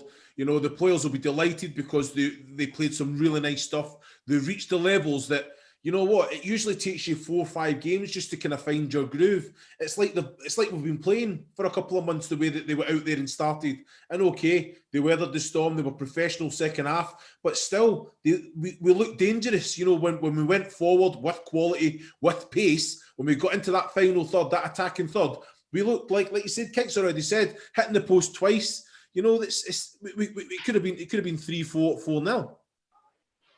Yeah, I mean, that's the thing, isn't it, Kites? They had some really good opportunities, arguably some of the better opportunities in that second half. Yeah, they did. As I said, Fleck hit the post pretty early on, but other than that, they didn't really, trouble Patricio. And then, as you said, had 2 good chances themselves. So, it's a good performance. But what I like about it is that, look, Wolves have looked solid for a good while now, for a couple of years. They've looked solid at the back and looked solid as a team. But those front 3 tonight, I thought, looked really sharp and they looked dangerous. Neto's pace, blistering pace. Podence, the way he drops the shoulder and goes, comes back again, drops again. Jimenez, I thought, was brilliant. And they just looked a real threat. And that's without even mentioning Traore, really, who's been, the key man for the last year, really. I thought those 3 up front were very, very good. And when you've got Cody defending the way he's defending and Saiss defending how he did today, I thought he was very good. It looks really promising. Looks like, hopefully, I don't want to shout too early, but it looks like it's going to be another good season. I just thought that Traore as well, especially when they made the change, I think he looked a lot more comfortable being in the forward line. So, there was times when I was just watching, especially in that second half, that he was too deep. Where we had Doherty, where he's pushing up, Connor Cody trying to get the ball out to him. He was level with the back 3 a lot of the time. That's where his inexperience at playing that right back position doesn't work for him. So, but as soon as he moved further on at the pitch, he looked a big threat, and that's the Traore what we love. That's what we want to see. Yeah, it's a good sign though, isn't it, Tomo? Yeah. I think the manager's asking him to go and do a job there, and he still can. He'll be frustrated. He'll be wanting to play higher up the pitch, but like you say, and I think that's an understanding with the whole group of players. They believe in what their manager says to them and how he puts the football to them, and they take it on board. But they do anything for the team to go and get the win. And then all of a sudden, when he does go up and play that attacking role, you can see that he's got that little bit more freedom. It's not about that defensive side, which again, it's part and parcel of it. But it's good to see all round. Tomo, actually, just while you were talking about Traore, I wanted your views specifically because you did this a lot. Talk to me about the difference between, for Traore, from playing right wing, right midfield, right wing back, right back. When it went to a back 4, you talked about him not really looking as comfortable in that. How difficult is that to kind of play? Because they're very different roles, aren't they? Right wing back to right back is a very different role. Yeah, it is. But like I say, Nuno's very thorough in what he does. And I'm sure that he's gone through examples of where he needs to be, the positioning when the ball's over a certain place on the pitch. But when you start to get tired, when you start to have to be instinctive about things, that's where your positioning goes. And towards the second half there, where he's got caught a couple of times, I said to you about just in between him and Bolly, they were sliding little balls down that gap. And that's where his inexperience has come, where he doesn't understand that he's just got to tuck in a little bit more to force them out wide rather than going through that little space. Because Sheffield United do it really well. What they do, they get the ball and the fullbacks drive forward, or you got them centre-halves driving forward into those little gaps between the centre-halves. And if you're not aware of it, you can get caught out. And he did a little bit in that second half. But once he's moved up the pitch a lot further, all of a sudden, things instinctively come to him. He knows where he's got to go. He knows how he's got to get the ball. He knows where to run with it. He knows what he wants to do because you've seen him. As soon as he got that ball, he wanted to shoot. He wanted to score. And that's the difference. As you get a little bit tired, as the game goes on, you can just switch off that little bit more. And the lads will tell you, when you play there week in, week out in your position, you know where to be without even really thinking about it. Mikey, let's first and foremost, Traore is a forward-thinking player, so that position for him is not his best. He can drop in there and play in there, but I'll be amazed if Nuno doesn't bring someone in that position for the season, because I don't see Traore playing there all season, And I think he will play further up. He can drop in, but I think there'll be a signing within the next couple of weeks. But as Loom said there, it's great that your players will go there and they'll just get on with it. Nobody's sulking. Nobody's going, oh, I don't want to play here. They just go out there and play. They want to be in this starting 11. And that's what the main thing is. They want to be involved in this side at the moment. And again, it's just what the manager breeds into his team, that he wants players to play for him and the squad. Don't matter if you're out of position. If you're playing, you're there. This is where I want you. That's the job that you've got to do for me. On the back four, do we think that was a one-off, Looms? That was something that they saw? Because they actually kind of went to it before Sheffield United did. And I wasn't entirely sure whether it was Sheffield United responding to Wolves or whether Wolves just predicted that Sheffield United would do that. Or do you see it as something that they could do more and more of? Because Saiss looked actually quite good at left back, and Cody, despite the fact everyone says he can't play in a two, he and Bolly did a really good job. No, I think it's the way forwards. You know, for me, it's you got to read the game. You know, we've got the lead to protect. So again, you're bringing more players into that defensive line. It stops Sheffield United. Well, it should stop Sheffield United from getting in those wide areas and getting in between the full back and centre back as you've got the protection. So I think it's a way to go. But a formation should change probably 3-4 times during a match anyway, depending if you're under the cosh or when you're in good possession of the ball. I think that's just the way that it goes. So no, I see it as a way forward, but I totally agree with Kites. I think there will be some money spent to bring someone in that or use the loan market. You just never know. But it's good to have players that can find and get better understanding of that position in these games at present. So do we talk too much about formations? And by we, I mean kind of non-players like you guys.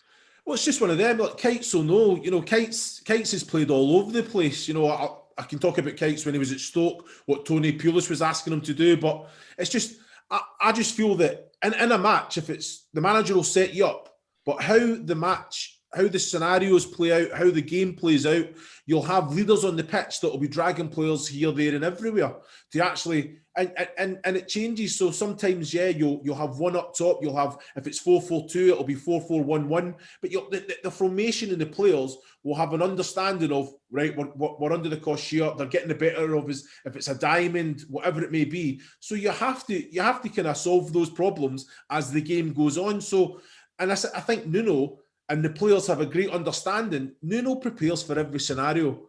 So again, that won't be a surprise to the players to go into a four. He would have talked to the leaders in the group. He would have made sure the players understand, if we go to a four, this is what's expected of you. And I just feel that this is part and parcel of the season. And like you say, it's that involvement, that process. We are aiming for that top six. So we have to be prepared for everything this year, and I see it as that coming into the play more so. Because Tomo, I mean, this is the thing that gets me about this, right? Because we talked a lot at half time about kind of the box front two and midfield two, and then second half, you know, we're effectively talking about a back four and all this kind of stuff that goes through. For 3 years, we have known pretty much the way this Wolves team are going to play. Slight variation, 3-4-3, 3-4-2. There was 2 games last year, Tomo. Do you remember away at Southampton where Neto played as a 10 behind a front two? And they maybe tried it with Gibbs White a few times. But mainly, we knew what they were going to do. We've just seen a 90 minutes where Traore played right back, right wing back, right forward, centre forward. Dendoncker was all over there. Podence was all over there. And when I'm saying all over there, I don't mean that in a bad way at all. You can't predict anything they're going to do at the minute. No, but this is what the manager's starting to do. So we're trying to be talking about evolving the team. This is what he's got to do. He's got to change his formations to suit the opposition at times. And he's got players who are willing to play in various positions. If it's either their natural position or their unnatural position. But that's what you've got to do. In the modern game, you've got to evolve. You've got to improve. You've got to be willing to change depending on what's going on the pitch. And if teams are threatening you or having a lot of the ball, a lot of possession, you've got to be willing to change. You've got to be willing to try and stop that flow from coming. Because if you don't, sooner or later, you're going to build the pressure, and they're going to end up having opportunities at goal. And it's great to see for me. So, like, great to see. We said Nuno, how would he play? What formation he would play? What he's shown us today, he's willing to keep changing it. Don't matter what it is, 2 or 3 times throughout the game. So I think it's great to see. And look, we know he's mega organised about what he does with his drilling of his team and going out there and making sure they know what their responsibility is. And he'll do that in every scenario that he puts out there and every formation that he does as well. Mikey, this shows you how good Nuno is tactically, how tactically aware he is, because they were getting in quite a bit down the sides, Sheffield United, and he would have been aware of that. So for him to see that as that was happening and go, right, I'm going to make a change here and go forward at the back, that shows how good he is. And also you get managers sometimes that get a little bit, I'm not changing it. I'm staying the way that I want to play. I'm going to stick with it. But not Nuno. He looks at it and thinks they're causing us a bit of trouble. I'm going to change. And he would have done that throughout this week, last week. He would have done that and practiced on that and said, right, if this happens, we're going to go back to a back 4. And they're so well drilled. It doesn't matter what formation they play. They are well drilled from top to bottom, from defence to attack. Well, you've seen that though, isn't he? Yeah. So how many times has Oscar Burr played in the first team? Not many times. He's been on the bench a lot, but he's realised that I've got to put a more natural fullback in that position, who's a bit more comfortable. We're changing formation. We're changing what we're doing. So he's willing to make them changes. He's willing to say, look, okay, you're going to have to come off here because we've got to sacrifice you, because we've got to fill that position, and we've got to make sure that we stop the flow of Sheffield United. And again, I thought he did half decent when he come on, Bird. He went out there. I thought he did really well. Yeah, he did do well.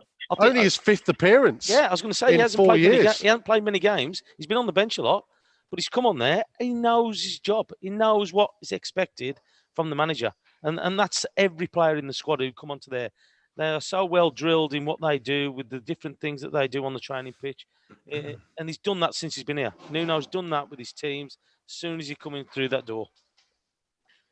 Looms, I was going to ask Kites a moment ago that, and I'm interested in all your thoughts on this, that if you're if you're an opposition manager, if you're a manager in the Premier League at one of the other 19 clubs or in another dressing room, are you going to watch tonight and gone, oh, hang on a minute, that's a bit different from Wolves. They're not as predictable as maybe we thought they would be after seeing them for 2 years. Yeah, well, as a manager, I think you'll look at Wolves and you'll just think there's another dynamic there, another dimension to their play. I think all managers in the Premier League will look at Wolves and know about the quality that they have. When they're on their day, they can be unplayable at times. But yeah, of course, it'll be going into the little black book, and the scouts will be aware. But like you say, if the relationship you and Tom will have with the club and followed them all through the years, and you can't quite figure out what the team or formation is going to be beforehand, you think about what kind of trouble that's going to cause the opposition as well, and that'll only fall into Wolves' favour because the way they started. There can be so many variations. Adama Traore can play most places, most areas. Neves wasn't even starting today, one of the main figureheads at the club. So there is there's a quality and depth there, but there's players that can play in numerous positions. You've said it about Neto. He can play in the 10. He had a free roll right across the kind of front 3 today. He's played in the wide areas of midfield. So that is a quality that, to be fair, quite a few Premier League teams have, but Wolves have now brought that into the game as well, which is excellent.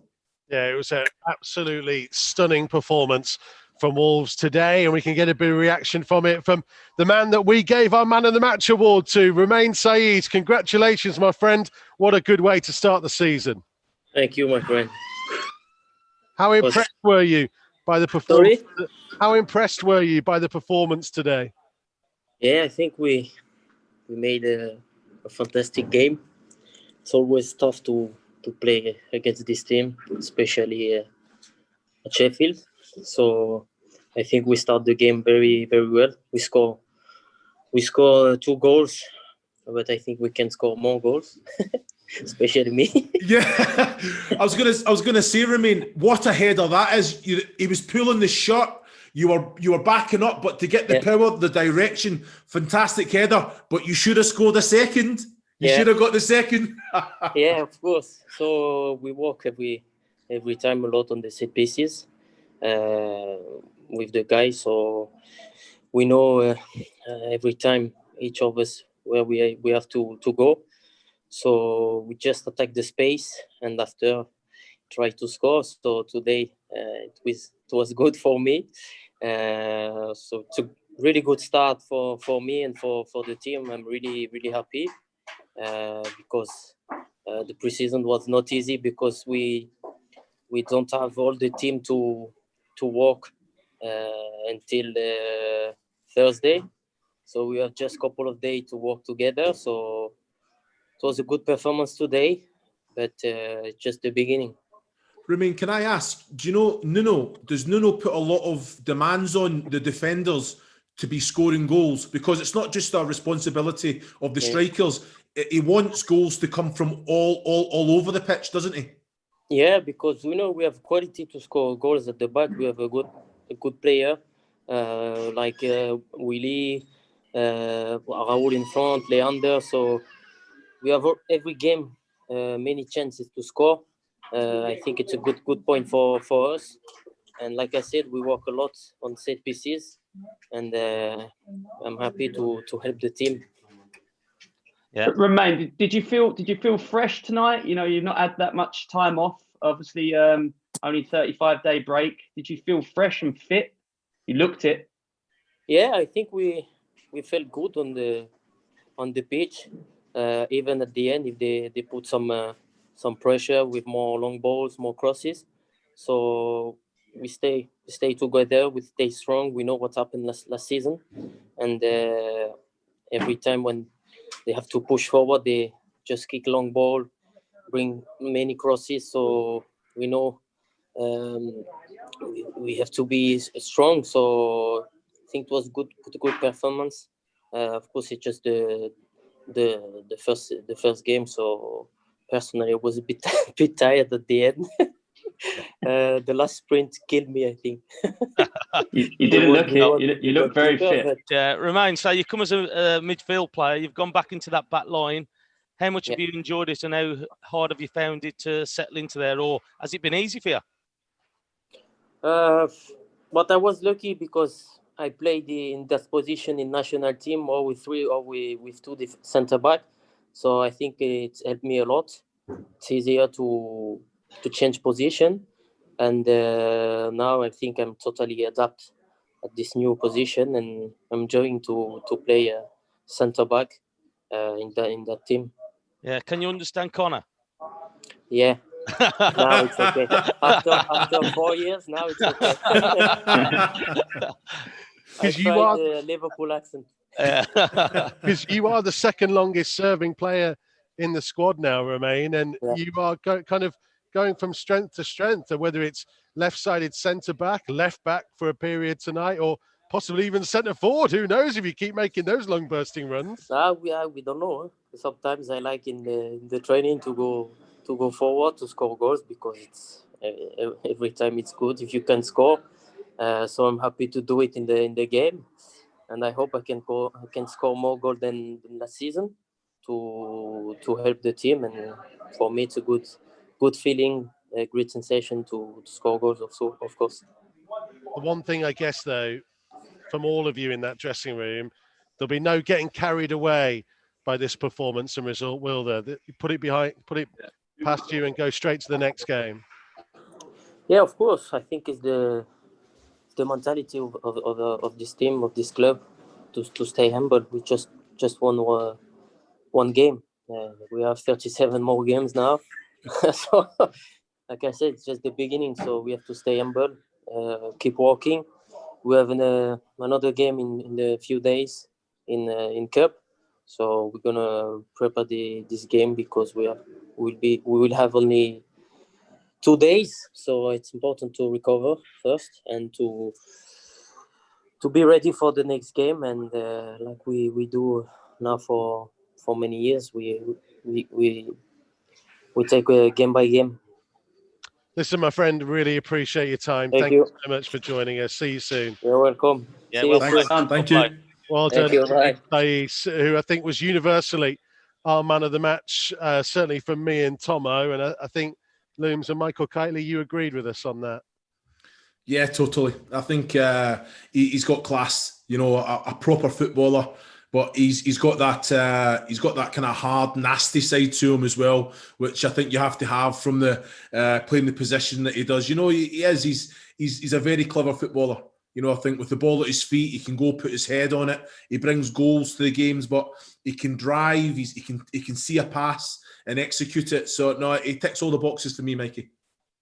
Yeah, I thought he was very, very good tonight. I put down in my notes man of the match for me. And I didn't even know you picked him as man of the match. So yeah, as Looms just said there, a really good performance. Obviously, he gets a great goal and a really good header.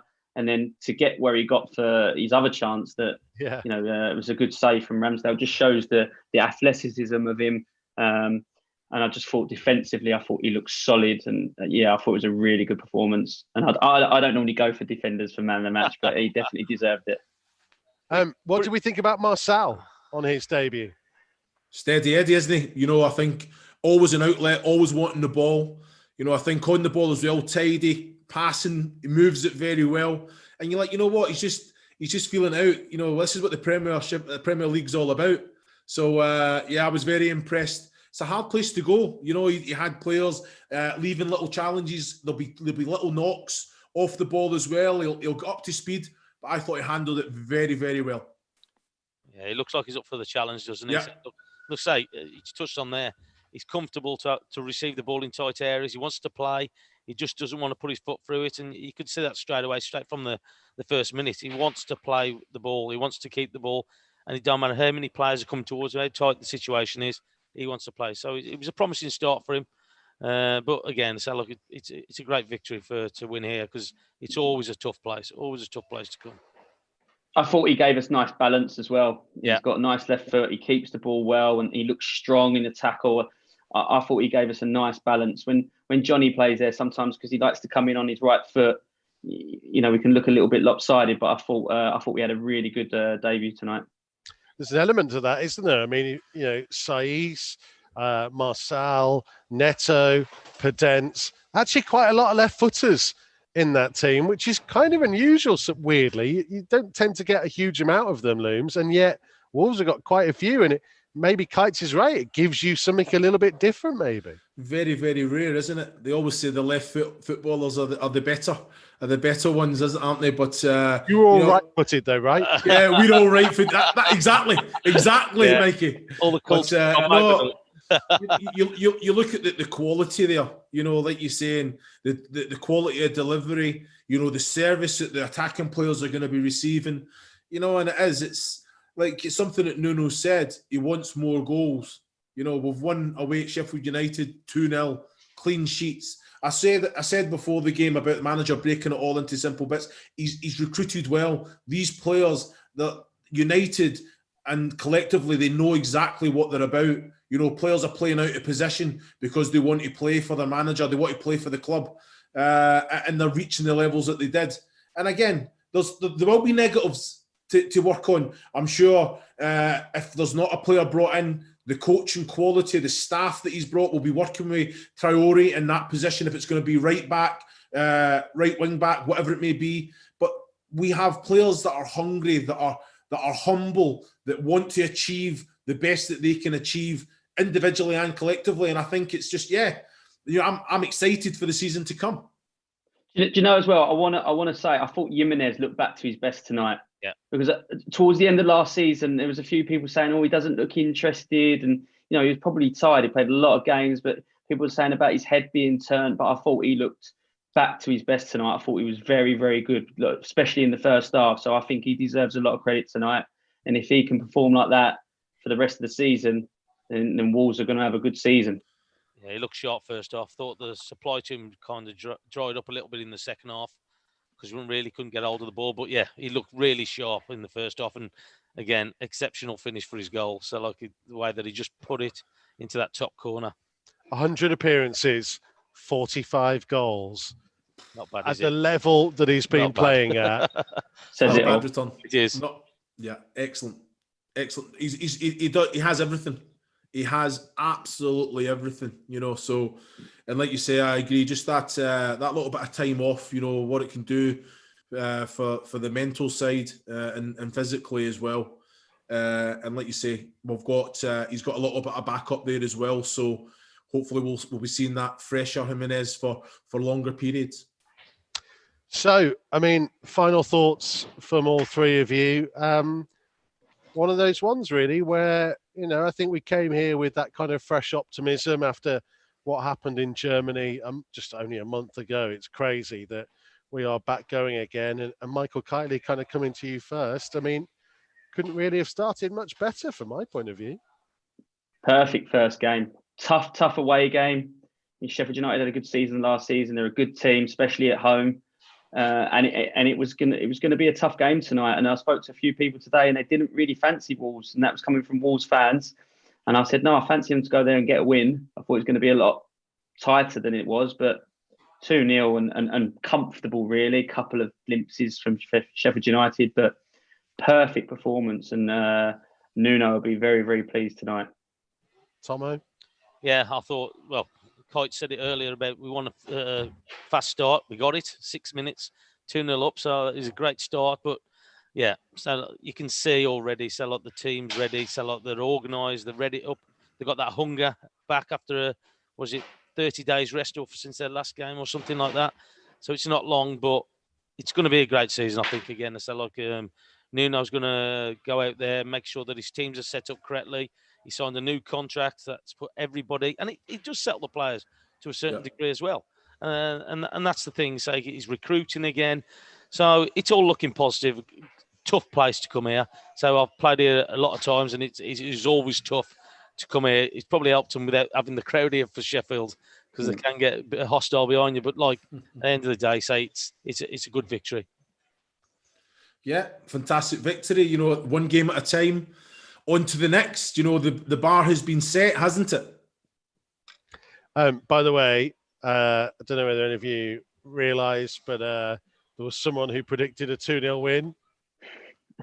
Wait a minute. You never actually said 2-0. No. I did. You said because Nuno wants more goals, I might have to go 2-0. So you basically said 1-0. Mate, sort yourself out, all right? just watch what you said. You says, because Nuno says he wants more goals, I might have to say 2-0. Looms, what has two thumbs and is a prediction king? This guy. Boys, thank you very much indeed. Michael Kightly, Chris Iwelumo and Andy Thompson. As ever, thank you for your company this evening. Thank you for your company if you've been tuning in and watching us as well. There wasn't a massive break between seasons, but Wolves didn't need it. Up and running with 3 points, and we move on. See you all soon.